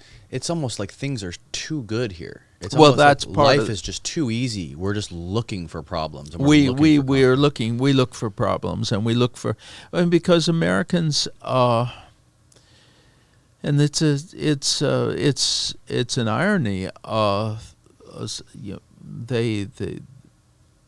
They're looking for meaning, and they're looking in the wrong places. They want to give meaning to their lives, so they become extremists concerning diversity, climate change, gender equality, transgender rights, or whatever it happens to be. Not that those things are necessarily bad, or but they're trivial, and they don't touch on the real issues, which are, the need for the United States and for the other democratic countries, the world countries like Great Britain, France, and other places, to kind of preserve a space in the world in which people can lead civilized lives and not live in fear. Yeah, it's so troubling to see, some of the history of this part of the world, and watch some of the documentaries I've been watching the last couple of weeks, and then you see actors go on Twitter and try to call, some governor of a state in the U.S. a Nazi. Oh, well, of course, this is all. They're trying to redefine Nazis in the U.S. because we need that enemy. We need a villain. We need to call people something, and we don't know what the real term refers to. It's unfortunate. I mean, and it's your generation that's being affected very much now by this, and why I'm involved in a couple things to try to raise the level of education so that we do have some awareness. For example, I grew up with the Cold War. I grew up with the legacy of the Second World War, the aftermath of Nazism when I was in my 20s. People in their 20s and 30s now, or not to mention teenagers, they don't have that experience. And what they never experienced, they have trouble imagining. That's for sure. In fact, that's partially what I try to do is with my writing, with the film and other things, is to provide those materials for those who are ready to benefit from it. This all kind of goes back to, one of the issues that I noticed with the U.S. and our involvement internationally, geopolitically, is that we spend so much money on these things. Like, how much money, how many billions of dollars have we poured into the Ukraine? But how much money do we spend on educating our own people here? It's not a question of money even. It's not as if spending more money would make us better educated. It might make us worse educated. It's really a question of intellectual self-discipline and commitment, genuine objectivity and honesty in presenting information. Those things, I mean, our universities, for example, it's unbelievable how much it costs to send a student to a 4-year college in the U.S. But has the level of education improved? I don't think so. Yeah, but even in our younger ages, like in middle school, high school, even preschool, those levels, I mean, the teachers can't even afford to buy supplies for those classrooms for their kids. And, how are you going you need to focus on that more, don't you? Don't you think we should be focusing, whether you say money's the answer or not, like if you actually we should be focusing on improving the quality of our education and making sure that we have kind of the objective standards, and that we are tough and rigorous, and we develop the talent of our people. Yeah. Mm-hmm. And it all kind of ties back to, right now, obviously, you're aware, and many people my age are aware, that if you really want to learn something, you can do it. You can go on the internet, and we have free internet. You can go on there, you can find anything you want. For by and large, most things aren't censored, which is what I talked to you about the other day when we spoke. I said the reason a lot of people are watching this Oliver Stone Ukraine documentary is because YouTube censored it. YouTube took it off their platform. Right. Now all of a sudden it's in the spotlight. Why did YouTube do this? Right. And it's opening up a lot of people's eyes, and a lot of people are being exposed to films like this that are being censored. And, it makes me wonder, where are we going? Why does the U.S. government want to censor this? Well, we've got a lot of, I don't know if it's the government that's the government works with these companies like YouTube, Google. We had this, it's a big issue in the U.S. was the censoring of the information about the Hunter Biden laptop. Right.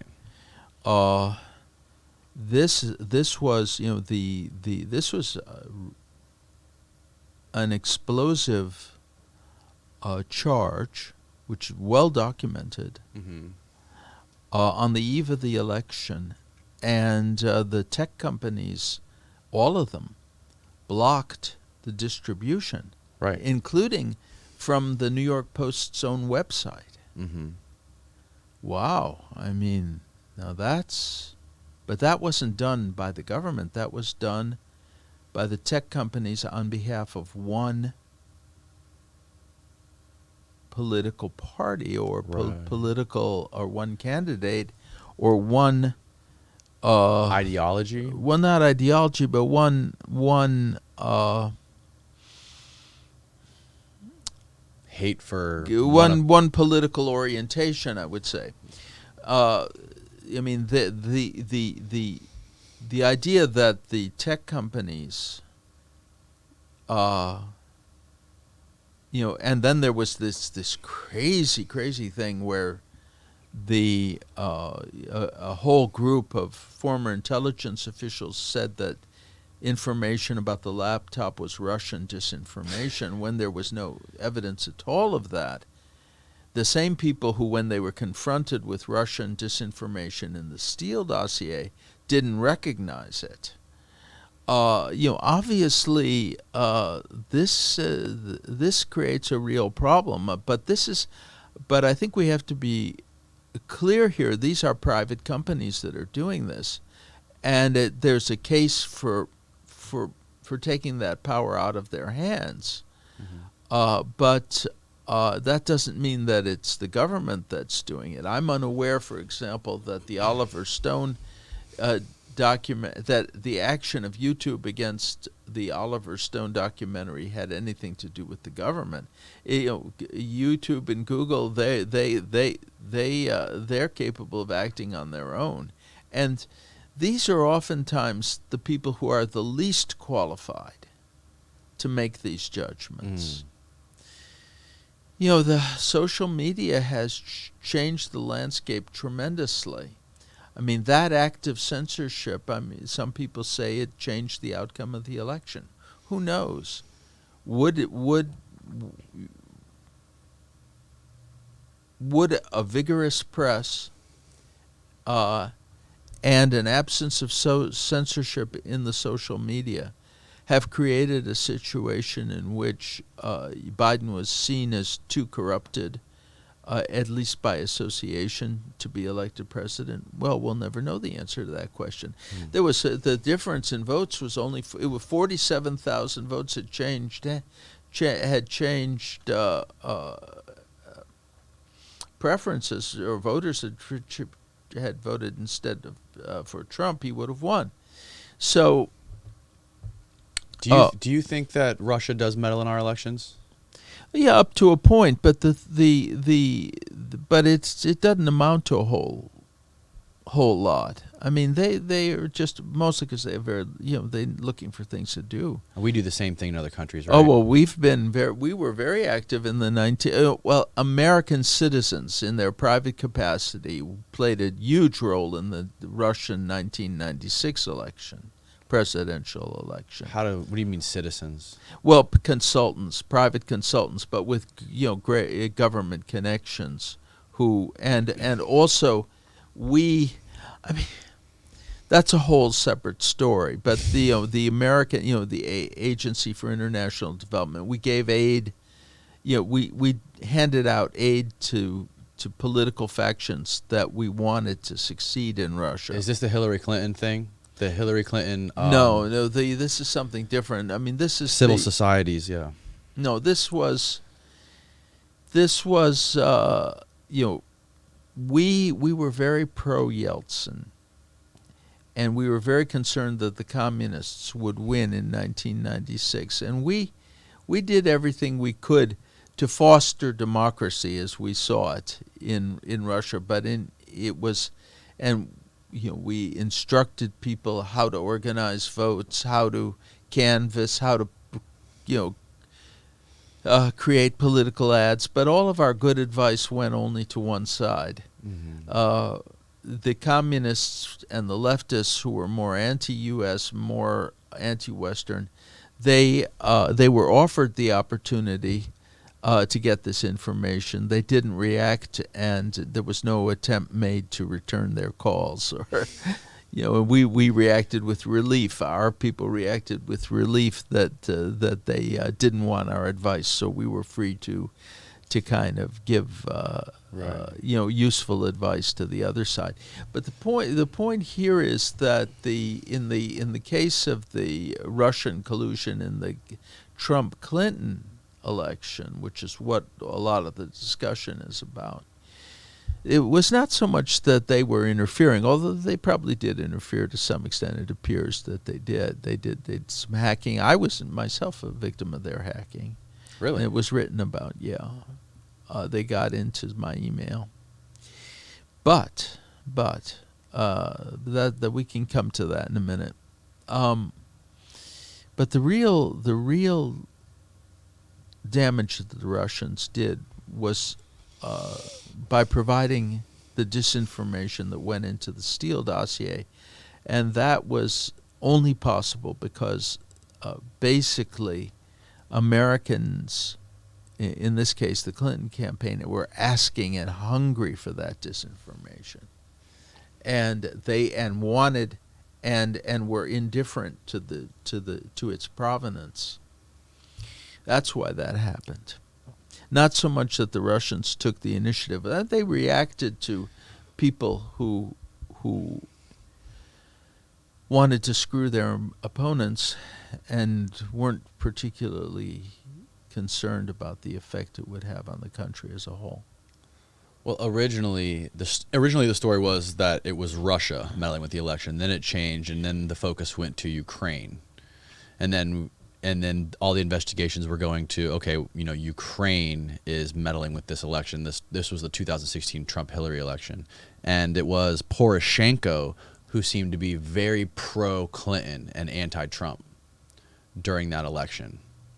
I think this is partially because the Democrats were putting out the idea that that the Russians were pro-Trump, so the Ukrainians reacted by being pro-Clinton. I think there was a lot of confusion on the part of the Ukrainians as to what was really going on. As the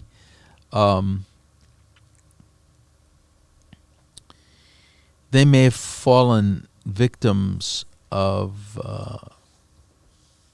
Russia's propaganda and the Democratic Party's propaganda, because they may have overestimated the extent to which Trump would be, a tool in the hands of the Russians. I mean, it was Trump that authorized the Javelin missiles, not Obama. Right.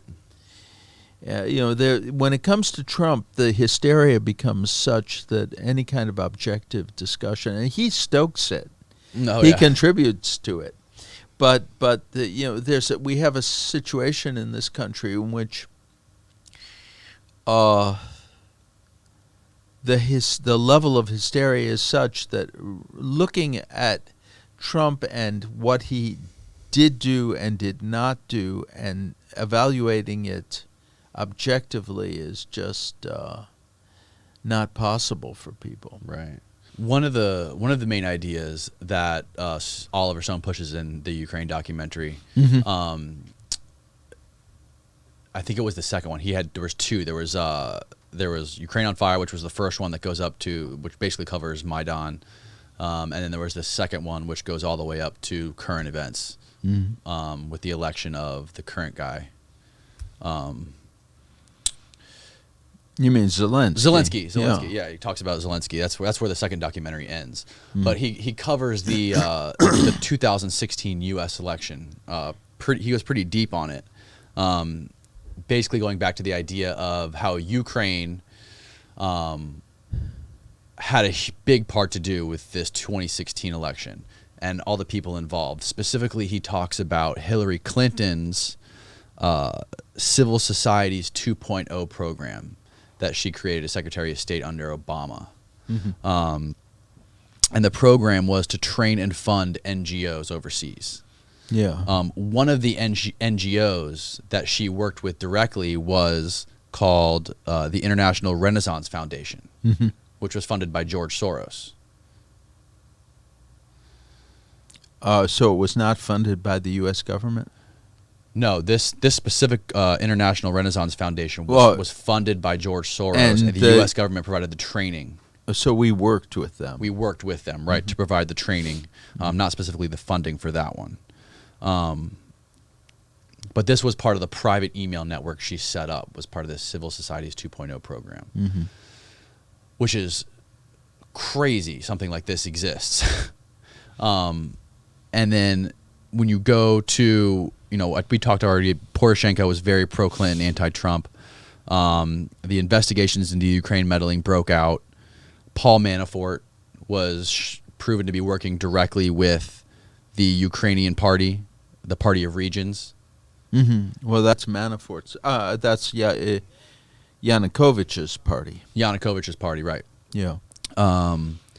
And Sergio Lyshenko was the journalist. Yeah, Sergei Lyshenko. Lyshenko. He was the journalist who basically revealed the receipts from the Paul Manafort receipts on this black ledger, right?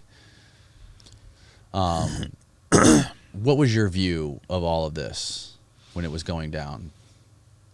Well, the controversy about the black ledger, I'm familiar with that, and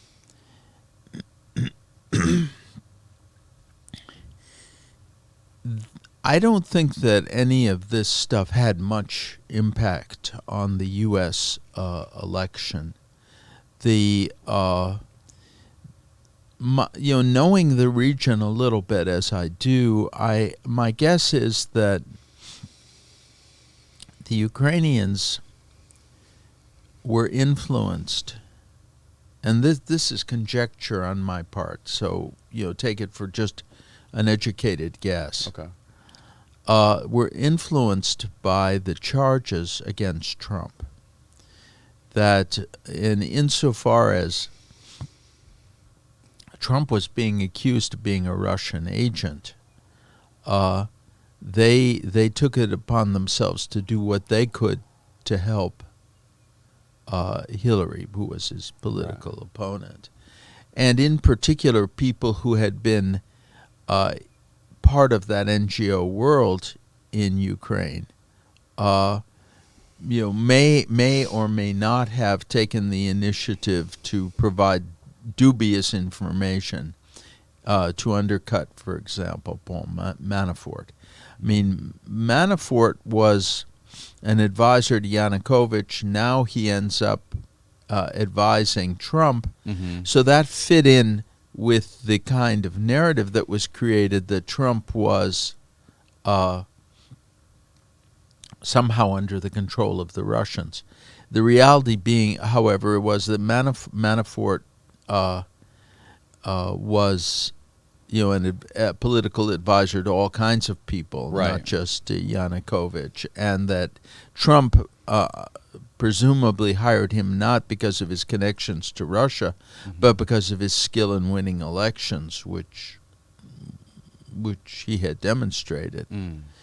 So I think that this is just the kind of, as the layers of intrigue and deception began to build upon each other, everybody wanted to get into the act. That's now the Black Ledger, as I understand, is false. But once again, I have not. I've not investigated that in any depth. I mean, there are certain things I have investigated in depth. That's not one of them. In the documentary, when they talk about the Black Ledger, it had names of hundreds of people's signatures on there with receipts who were paid in total, hundreds of millions of dollars. One of the names on that Black Ledger was Manafort. Yeah. And then initially, so the guy, Lashenko, the journalist, Sergei Lashenko, the journalist / activist against all corruption, he was eventually convicted for meddling in the election, and working with Alexandra Chalupa, who spearheaded this anti-Trump campaign, and many people came out, said that she was like trying to find dirt on Trump to try to. Well, a lot of people were. Yeah. And by the way, people would have been glad to get dirt on Hillary. It surprises me a little bit of how ineffectual they were, because that information exists. But the key thing to bear in mind here is that when Russia or Russian intelligence sees an opportunity to disrupt American society, they will take it. But that the opportunity is provided by Americans. This is our political divide, the political hatreds in this country. Give foreigners a golden opportunity to weaken the country. As long as we don't respect ethical norms in our own behavior, as long as we don't care about the truth, we'll find plenty of foreigners who are happy to use that against us and exploit our weaknesses. What do you think of the idea that America is this moral high ground of the earth, of the world, and Russia is this evil empire? Obviously, no one would argue the fact that Putin and the history of it has been evil throughout its existence. Evil things have been done by all of these leaders and dictators. But what gives credence to the idea that America is so much better and America's morals should be imposed throughout the world? Well, I think you hit it yourself when you pointed out that we have nothing in our history like the kind of horrors that have have characterized the history of countries like Russia and Ukraine. In Ukraine, millions of people were deliberately starved to death. We don't have that here in the U.S. In the Soviet Union, there was the Great Terror. People were, in the course of about a little over a year, 700,000 people were shot, on falsified charges. We haven't had that experience here. The Nazis set up death camps and gas chambers. I mean, we've never built gas chambers here for eliminating people who are completely innocent. Right. So, the case can be made that America, being a stable democracy and also the most powerful country in the world economically, is not only a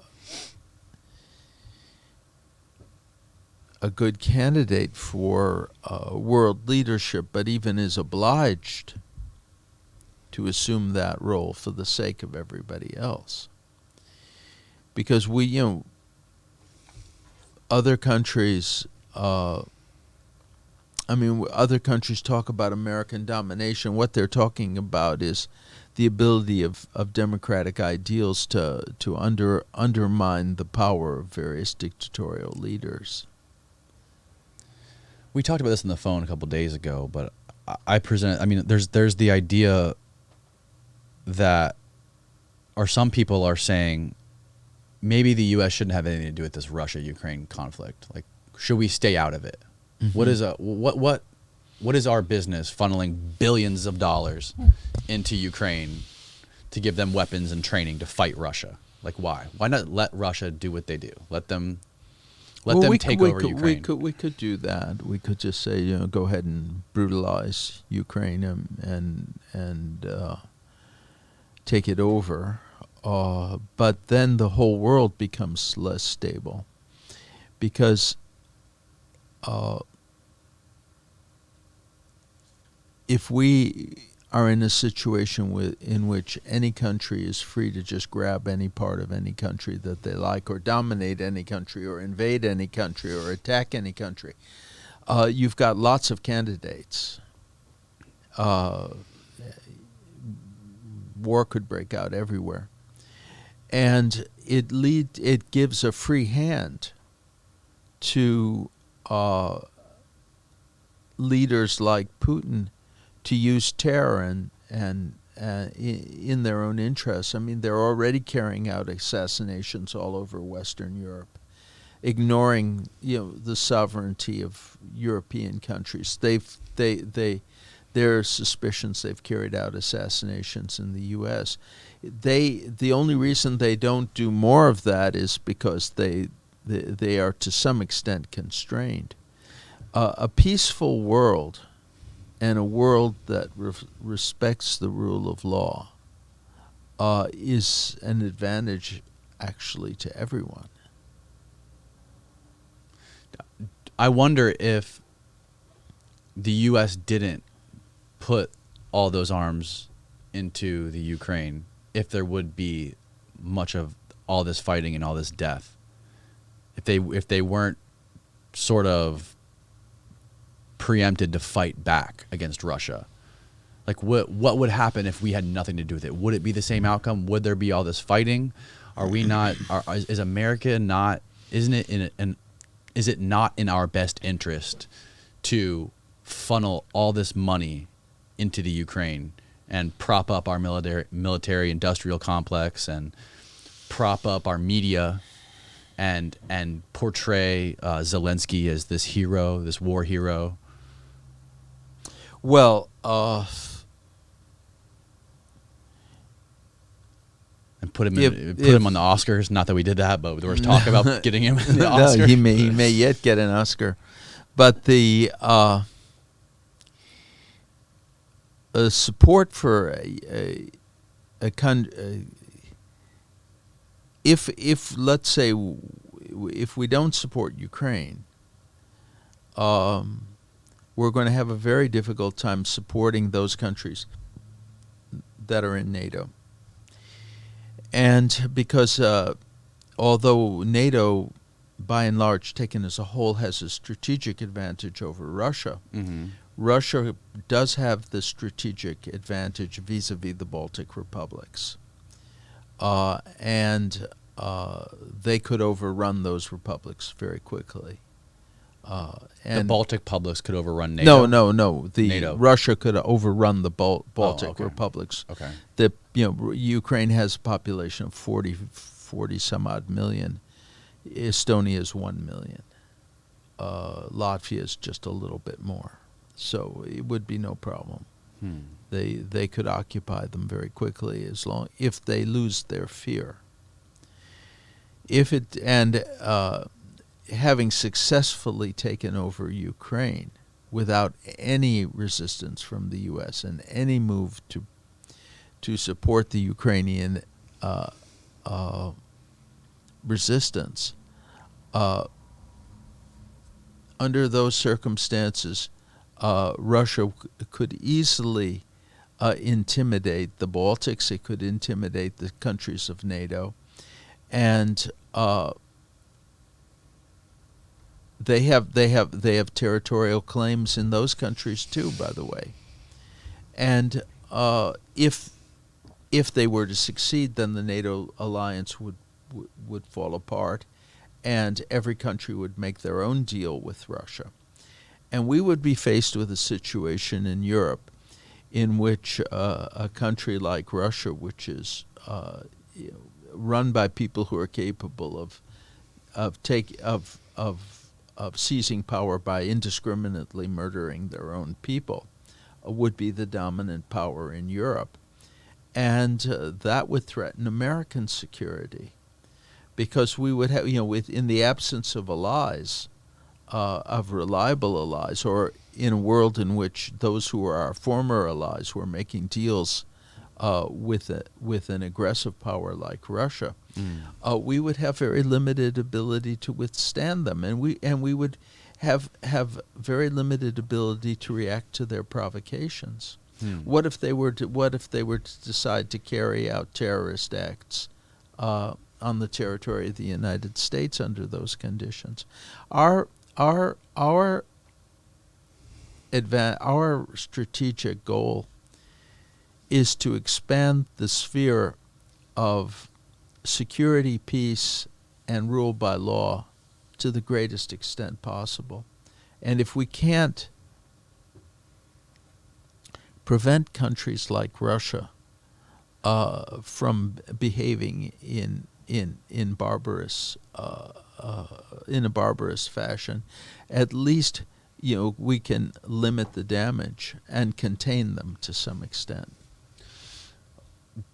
Do you think that first of all, what do you think Putin, the psychology of Putin is after all of these years of the U.S. constantly trying to destabilize, creating NATO, basically essentially surrounding Russia?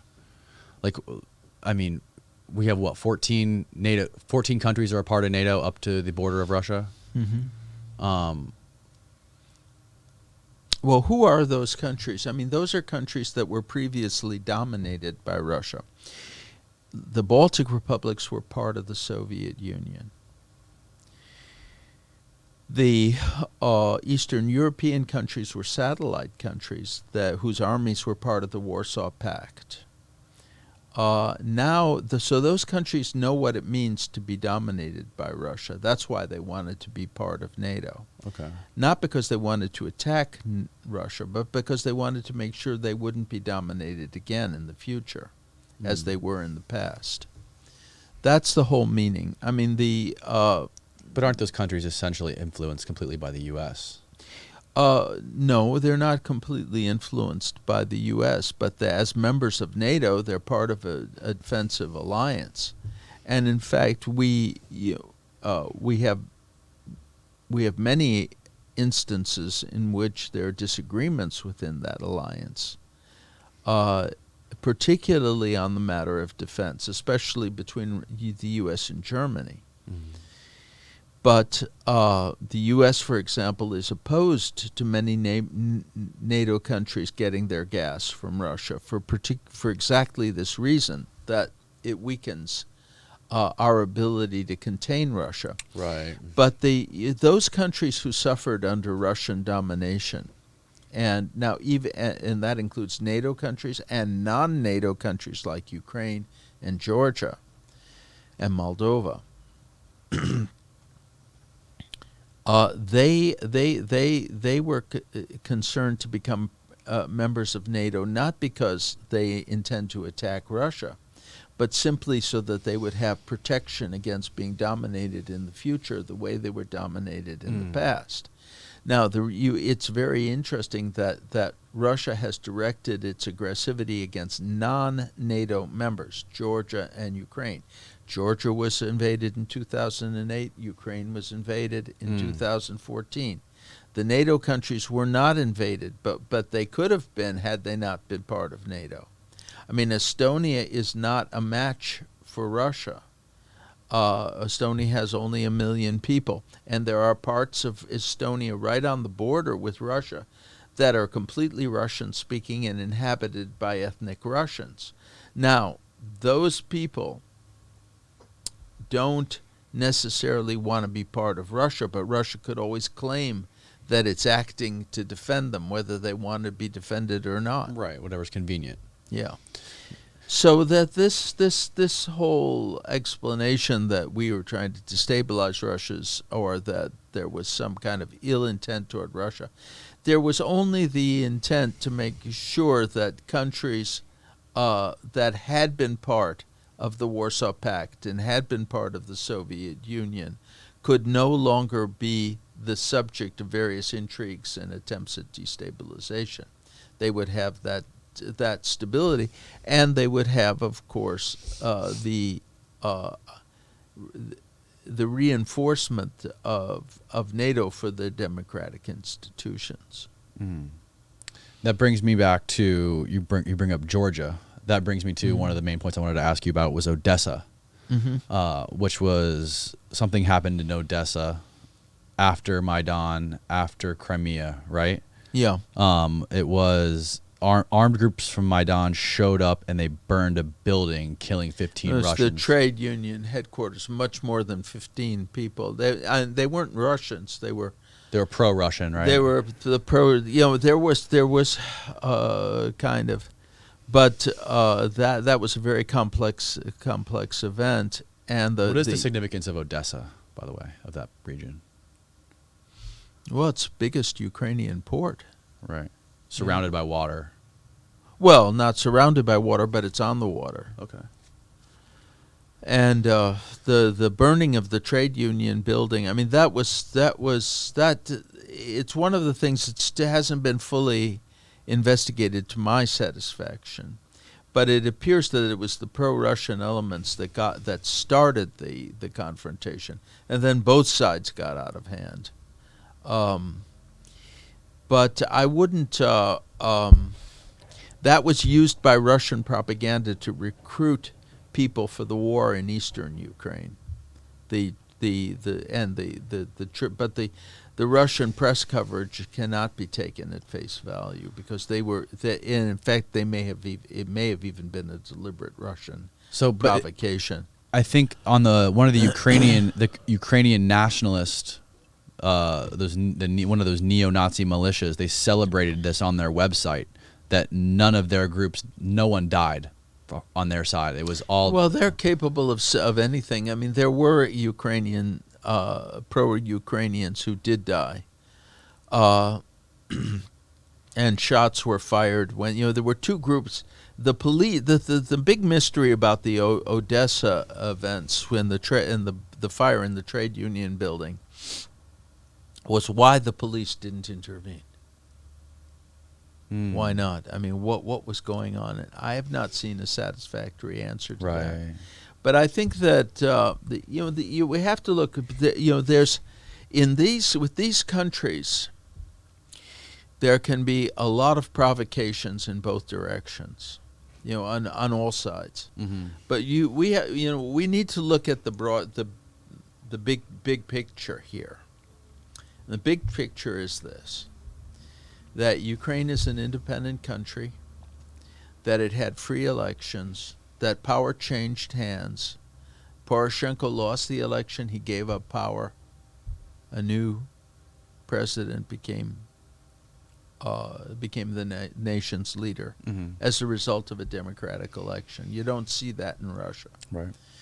And also that it's up to the Ukrainian people to decide, who they belong, what their nation is, not for the Russians to decide that. So if Russia says that Ukraine is part of Russia, that's wonderful that they have that opinion, but that's a decision that they can't make. Right.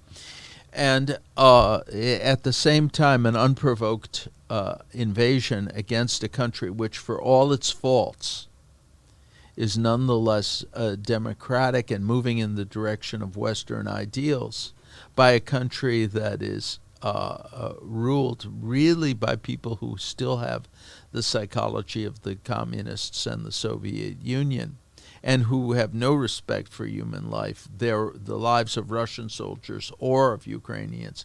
Talking about the people invading currently? Yeah. I mean, there's just no question. I mean, as far as where right exists in this. Well, a lot of these people that are invading currently, they're just kids, right? They don't even know what they're doing or why they're there. That's absolutely true. And they're being slaughtered in the thousands, and many don't want to be there. And and in violation of all rules, because under the you cannot, under the law in Russia, you cannot send draftees into a war zone, and they're sending them there with little or no training. Right after they were drafted. Right after. Get that microphone right under or scoot that way. Yeah, I'm sorry. There you go. Yeah. I want to go back real quick. So in Odessa, yeah, the guy who became the president of Odessa was from Georgia, right? Well, he wasn't the president of Odessa. He was the governor. The governor. Right. Yeah, that was the former. That was Saakashvili, who was the former leader of Georgia. Yeah. Right, and he worked closely with the United States. There's many photos of him with George Bush. He also worked for a New York law firm who represented an NGO. And then there's also been this guy even who's now the governor of Odessa. He's posted on his Facebook page that he gets paid $200,000 a year by the U.S. government, which is more than the governor of Maine. So again, things like this just raise all these questions. Like, why is the U.S. government paying the governor of Odessa $200,000 a year? Well, I think in the case of I mean, I don't know the situation, so I can't answer. But I think that when things like that surface, when questions surface, on what basis, if the government is doing it, there's a record of it, and that, I mean, that in itself is an important thing. We have public accountability in this country. And I think rather than just repeating things whose significance we don't understand, I would treat it as a question and just say, well, what's the and seek the answer.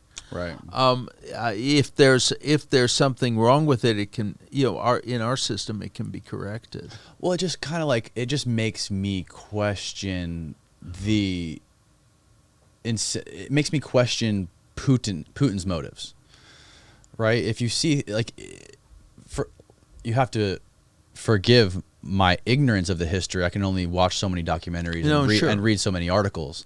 But when I see things like this, like Odessa essentially becoming a state in the U.S. run by a guy. Well, that didn't happen, and he's not governor anymore. He's not governor anymore. Okay. No, and I mean, this is, we exist in the era of bad information. When I was young, it was a long time ago, there were only a handful of people who were entitled to an opinion, and these were the columnists, the leading national columnists who wrote for the big newspapers, Walter Lippmann, James Reston, Joe Alsop. They had an opinion and they could express it.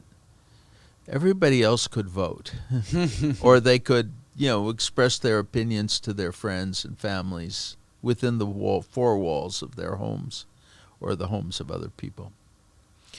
Then later, the area of, the possibilities expanded. There began to be op-ed pages where, more people could express an opinion that would get read and discussed. And then, but with the internet now, everybody has an opinion, if they want to. Mm-hmm. And we have something we just didn't have before. Somebody says something stupid, and that's a major news event. And then somebody says something that's even more stupid in answer to the first stupid remark, and you've got a continuing story. Without, in a previous era, none of that would be considered newsworthy. The dumb remarks that people make. So we have a great expansion of the amount of opinion and information that's circulating, but it hasn't led to our being, kind of more enlightened. On the contrary, it's just led to greater and greater confusion and mutual abuse. Now, these I would say more people have become more enlightened. Well, you wouldn't think more people have. I mean, it obviously. Well, we can look at it. I mean, I don't think so. I think that just the level of hatred in the society tells you the opposite. Right. We've got families, people fighting with each other, family members fighting with each other, children, refusing to speak to their parents, and parents refusing. Well, I think mostly it's the children, but it goes both ways. People identifying themselves more and more in terms of their very superficial political views on issues that they don't really understand. So I think that this is in part the internet. I think it's part and I see it, of course, with Russia and Ukraine, because these are areas that I'm familiar with, and I see the flood of uninformed opinion and meaningless factoids that are circulated as a basis for suspicions that nobody tries to analyze or investigate. We're in a bad way. I mean, what's real gold in the present situation is genuinely researched and informed opinion, but that is an infinitesimal part of the public dialogue right now, and so it's no wonder that how we get our act together to do anything vis-a-vis foreign countries is a miracle. We did not prevent the attack on Ukraine, the invasion of Ukraine. Had we, but this was a preventable war. Had the U.S. been a country and a society that was more in control of itself, less divided against itself, we wouldn't have done a lot of things. We wouldn't have left Afghanistan and betrayed an entire people. We would have been able to prevent the attack on Ukraine. I mean, so far, the consequences for our own country have been limited, but that doesn't mean that other people haven't suffered, and we don't know what the future holds. Why did Putin attack Ukraine? Why did he make that decision? Well, of course, there was the example of Afghanistan, but it was also all the crazy stuff that's going on inside American society. And the assessment of foreigners that the U.S. will will not resist, that the Western societies will not resist, what is actually an unmistakable act of aggression. Now, as it happens, there has been some resistance, but a more coherent society, a more focused society, a government which had placed some value on expertise could have prevented this, the killing that's going on right now. I mean, we saw what happened. We've seen the mass killings just announced in Bucha outside of Kyiv. And we see the bodies all on the streets and the mass graves. I mean, it's all been photographed. Mm-hmm. All this talk, it's great. I mean, people love to talk, and well, there's two main narratives, right? I mean, that's the major difference between the U.S. and a country like Russia. Like you say, like in Russia, everything's curated. You live in this different fantasy world, and you have to have these covert underground ways to get real news. Well, that was the Soviet Union. Soviet Union, right? Yeah. Not so much anymore, right? Well, now it's more voluntary. Okay. Now they eliminate alternative sources of information, but not completely. But they play on nationalism. They play on people's weaknesses. And the difference in the U.S. is that we generally U.S. we also play the various forces play on people's weaknesses, but there's more than one force. There's two main forces, right? You got at least two. The right wing, the Fox News, and the CNN. Well, yeah, I mean the in both cases, the level of thought and analysis is not high oftentimes. Right. But at least there's more than, there isn't just a one view that completely dominates the information space. In Russia, it's the view of the government, and Fox News and CNN are not part of the government. They're there. Well, did you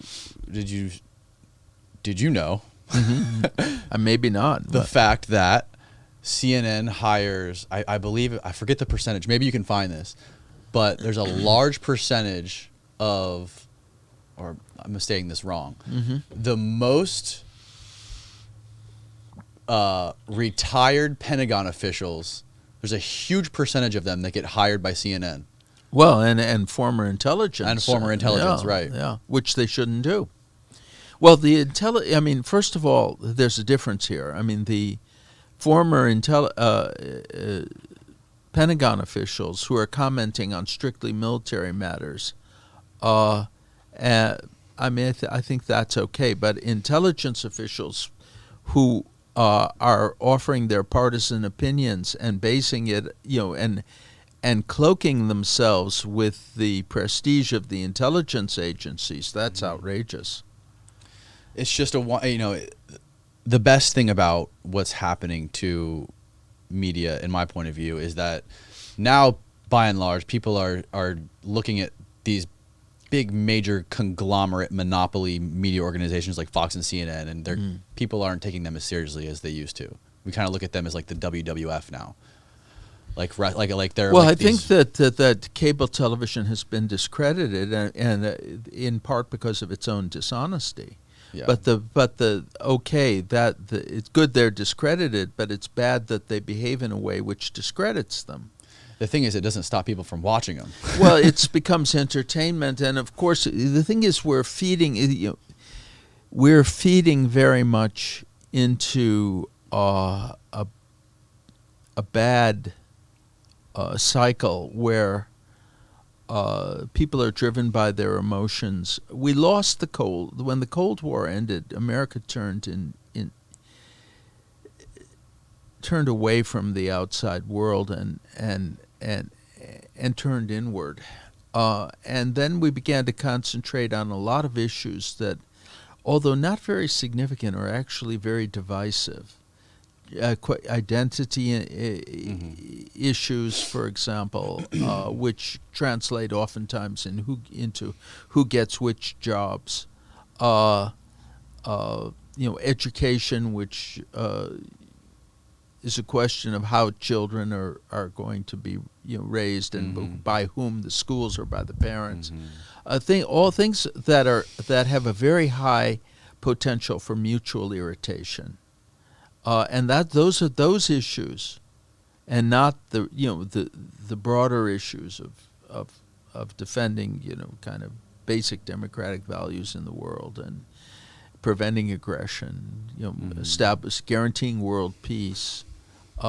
Those issues have become, really dominate the public space, and the appearance of Trump as a phenomenon is in part explained by the fact that a large part of the population in the United States, rightly or wrongly, feels aggrieved by the way in which these issues are being depicted in the mainstream media Mm-hmm. and in the culture. Mm. Now,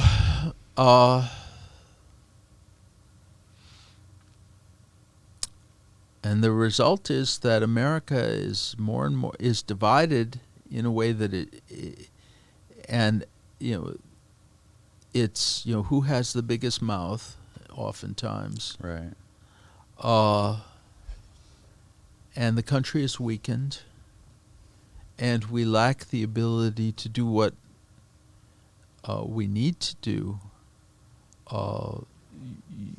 Both to take care of our internal problems, such as they are, but also to help to ensure a decent world and a peaceful world, and a world without the kind of aggression that we're seeing in Ukraine, and a world in which we don't have thousands and thousands of young guys in the course of a month.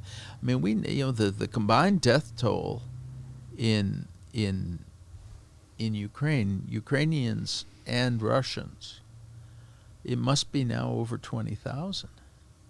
And during the entire Afghan war, 10 years that the Soviet Union fought in Afghanistan, the death toll was 15,000. Now this is only 1 month. This is a real slaughter. What do you think the best course of action is for the U.S. as far as involvement in the Ukraine? Like how far do we go? It seems like if we keep doing what we're doing now, this just drags on and on and on and on. And some people call for like a no-fly zone, which would be an act of war if we actually shot down a Russian jet. It's a question. Act of war is hard. I mean, on the subject of a no-fly zone, if that Russian jet is intruding over Ukrainian airspace, Ukrainian airspace belongs to Ukraine, not to Russia. Mm-hmm. And they were shot down. I mean, they could interpret it as an act of war. And on the other hand, I mean by U.S. by the U.S. Now, if the U.S. were to destroy anti-aircraft barriers on Russian territory, that would be an act of war. But only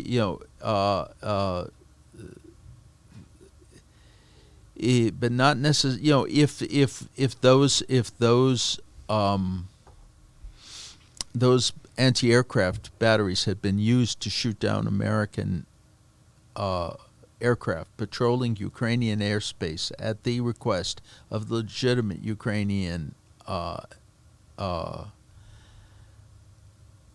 government, then retaliation against those anti-aircraft installations. I'm not sure on the question of how it would be defined, but it could be considered legitimate retaliation. But the thing, I think that for the moment, what's really critical is not the military side of it, but the total embargo of oil and gas exports. No money should go into Russia, and none should come out.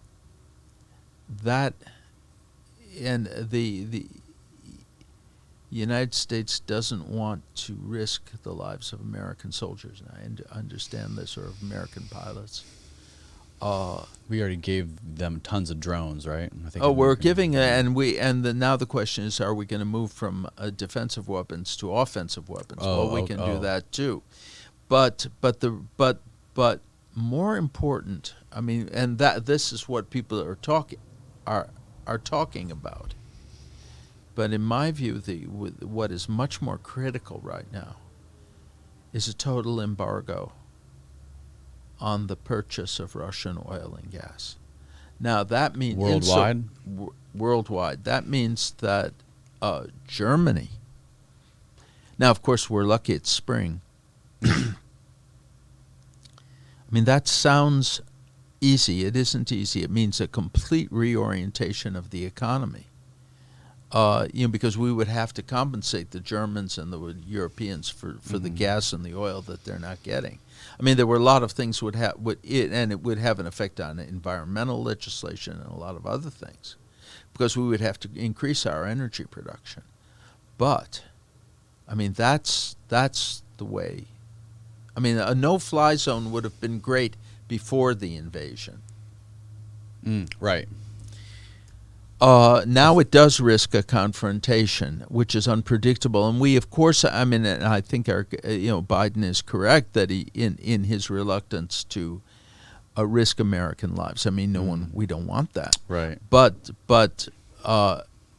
we have to be ready for the sacrifices and for the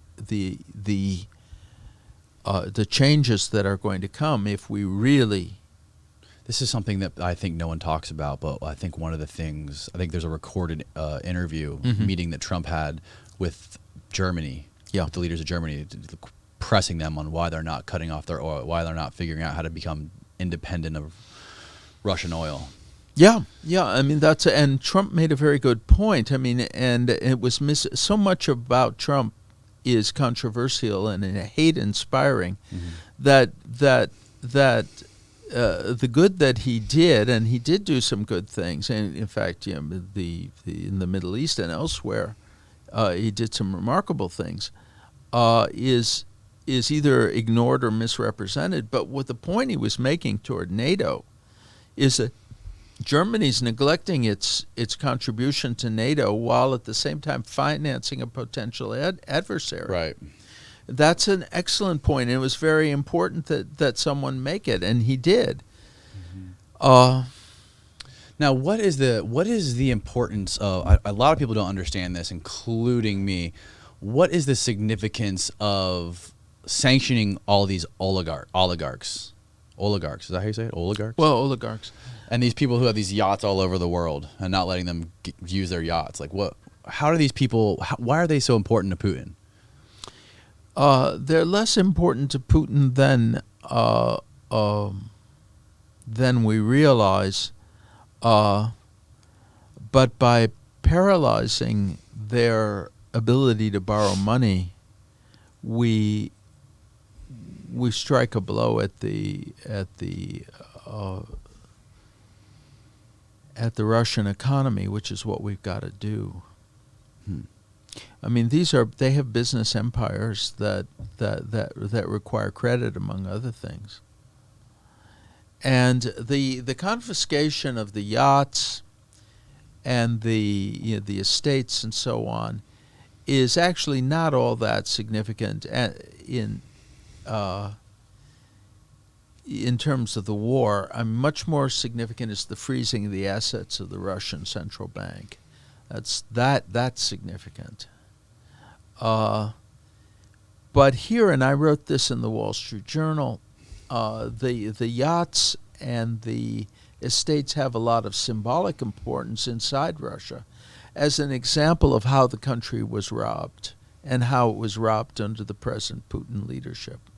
And of course, these people were involved in all kinds of illegal activities, often in cooperation with the Putin regime. And those assets should be, once that's demonstrated, and that's probably a long process, those assets should be confiscated.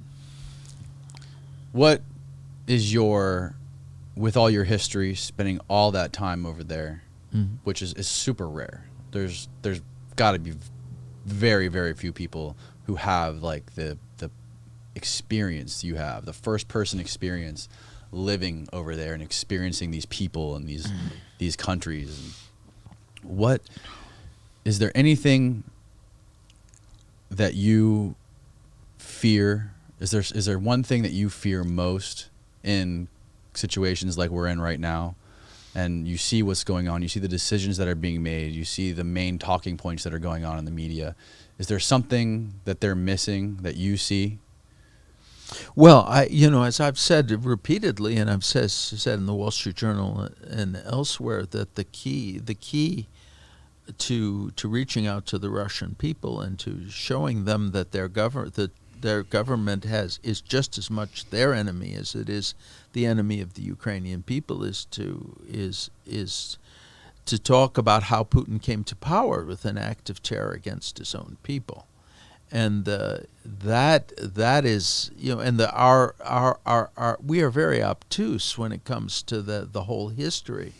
The people who in our government call themselves Russia experts are only bureaucrats, Right.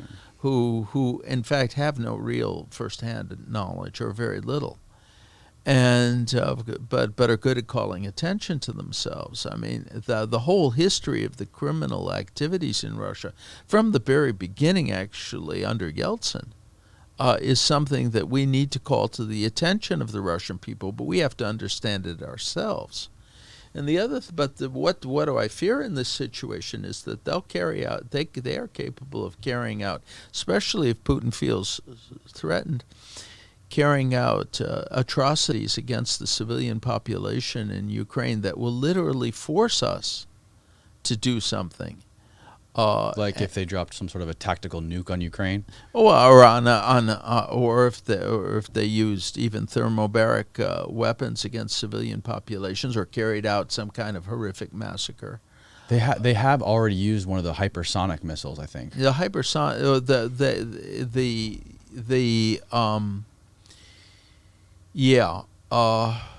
they have. They attacked a facility in western Ukraine, but that depends. I mean, the yield of the warhead is not necessarily. I mean, the speed is there, but and it can't be stopped. Right. That's the benefit of the hypersonic. Because but it doesn't necessarily mean that it's a high yield warhead. But and then we could be faced with a situation which they create for us, in which either we stand by and allow that to happen, or we really do take steps to protect the innocent civilian population, either with a no-fly zone or with a humanitarian airlift. Let's say that they surround a major Ukrainian citizen city, and people are starving to death, and and we're faced with a situation: do we mount an airlift to get them food and medicine?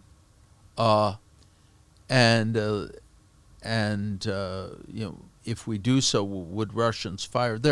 This situation is full of possibilities for confrontation. We're avoiding them so far, but we, while managing somehow to aid the Ukrainians. But the problem is that aid to the Ukrainians and rescuing the Ukrainians at some point may involve greater and greater risk. I'm not sure that we're going to be able to get out of this thing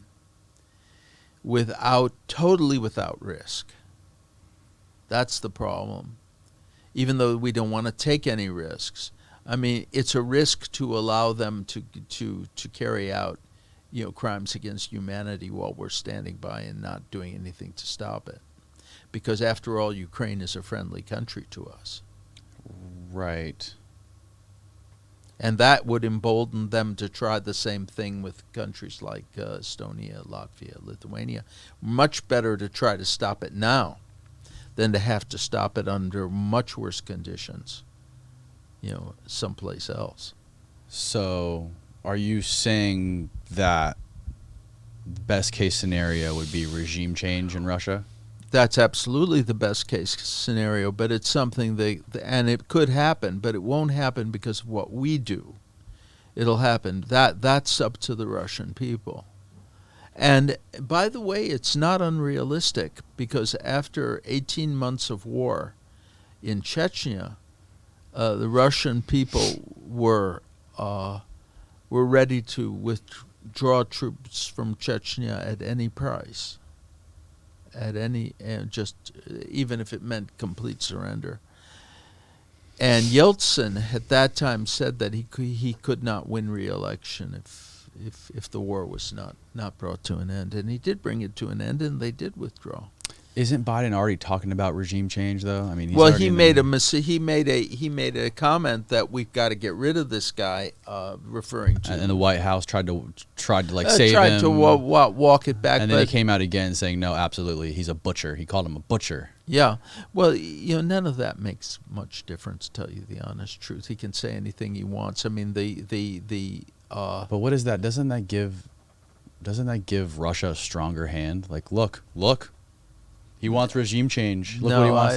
Don't you think that feeds into their propaganda? Isn't that what they want? Oh, well, they'll use that in their propaganda. Oh, yeah, for sure. In their propaganda inside the country, but it's not critical to their propaganda. They've been, they are. Doesn't it prove them right? They've been saying that anyway.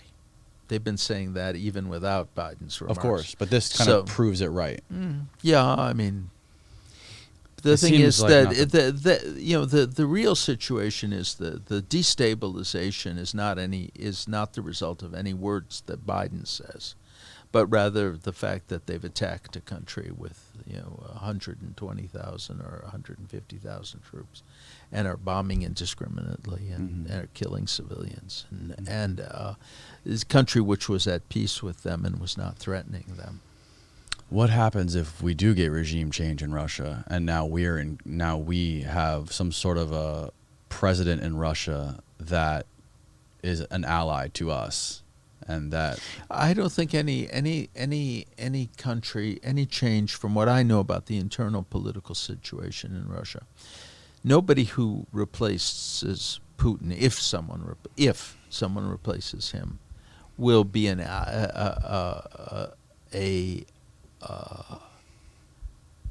a puppet of the United States. No? It would have to be someone. The opposition would have to come from the military and the security services, on the grounds that Putin was destroying the country, and the war had to stop in order to save Russia. And under those circumstances, those people. They would not necessarily be friendly to the West or to the U.S., and they would cause trouble. But they would try to reestablish some kind, get the economy back on its feet, and end the war, and end the existing crisis.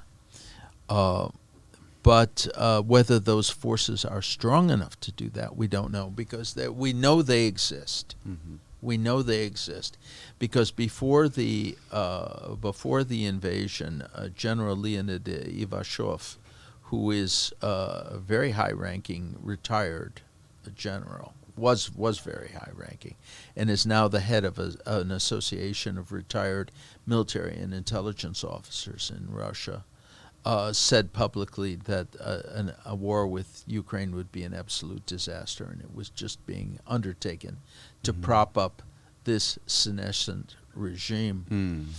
And the members of the board of this organization supported him. Now, if these guys were willing to say that publicly, then you can be sure that opinion is held in the military by a lot of people who just don't feel that they can express themselves. So, I mean, the sentiment exists. The people exist. There, from what we understand, that there's surveillance going on inside the leadership. Everyone is being spied upon. But, if Russia suffers catastrophic defeats, they could intervene and find enough support to remove Putin inside the country without the U.S. having anything to do with it. If I'm thinking from the U.S.'s point of view, if the goal is true that we do want regime change in Russia, that's a huge risk no matter who gets in, because anyone in control of all those nuclear weapons is a massive risk, not only to the U.S. but to the world. So wouldn't the U.S.'s first priority would be to declaw, so to speak, Russia and get rid of those, or take possession of all of the nuclear weapons? We don't have the ability to do that, and it isn't even necessary. I mean, what's necessary right now is to end the war, to get the Russians to withdraw, right, and to get a peace settlement that will be that they will respect, and that will assure the integrity of Ukraine. That would, under those conditions, I mean, if something like that can be worked out, and it's tall order, then the next step, of course, is to slowly reestablish economic relations and try to kind of get the which of course that would benefit everybody. I think that after this experience, though, the dependency of the West on Russian energy is going to be a lot less, because we've seen the risks, and I think there'll be a much greater drive toward diversification of energy sources on the part of countries like Germany, which is the very pivotal country. Well, David, we just did over 3 hours. Wow, that's all I can say. I want to thank you for coming here and providing your insight and your knowledge, and on behalf of all the listeners and viewers, if you could give people an idea where they could find some of your work, your books, your articles, anything that you're doing. Well, Amazon, I mean, just type in my name, you'll see all the books are on Amazon.com. Okay. And the internet is full of my articles, and so is YouTube, and it's not hard. Awesome. Well, I'll make sure I include links below in the notes. That would be great. I'd love for people to familiarize themselves with what I've written. As do I. It's very insightful. I appreciate it very much. Okay, Danny. Thank you. Take care.